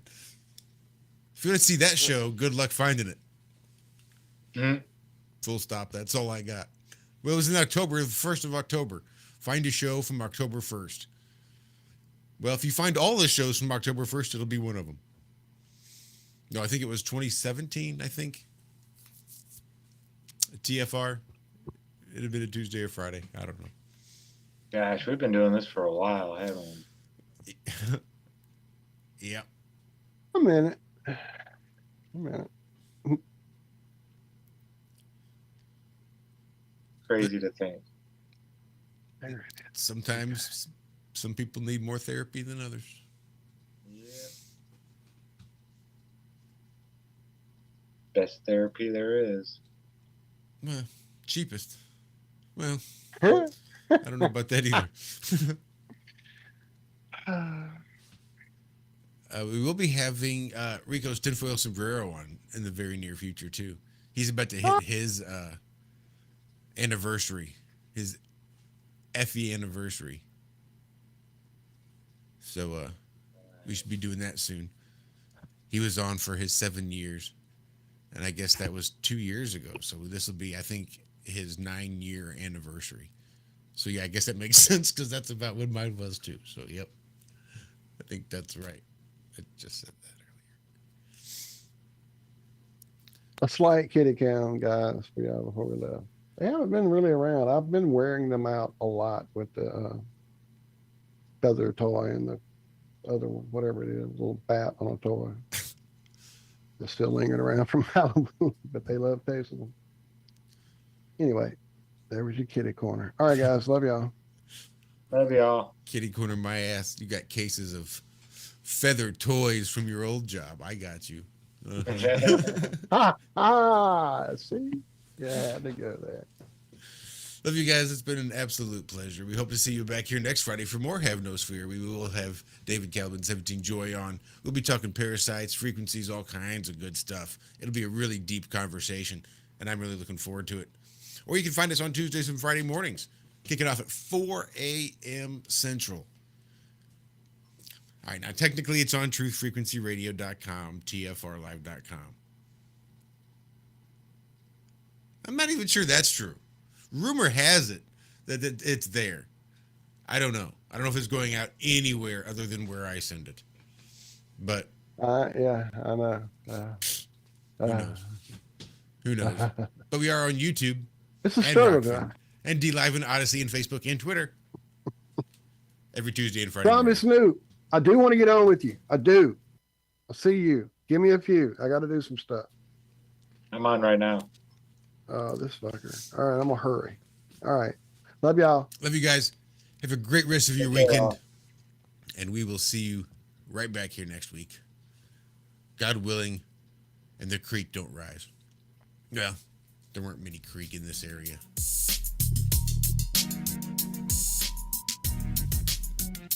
But God willing, and whatever Native American tribe is native to your area, that they don't rise. Because if they do, then it makes things hard and difficult. I see what you did there. Well, that's actually where the saying is from. It's God willing and the creek don't rise is a reference to the Creek Indians not rising up. Not actually the creek that rises with water, which is what I always assumed it was. Well, I did too, so now you just taught me stuff right at the end of this so I can shut it I'm down. pretty sure. Thank you. We could probably double check it. It'll probably tell us 4 different things. Who the hell knows? But that's the way it is with Google. Gotta love it. Love you guys. We'll see you right back here later. Doodles.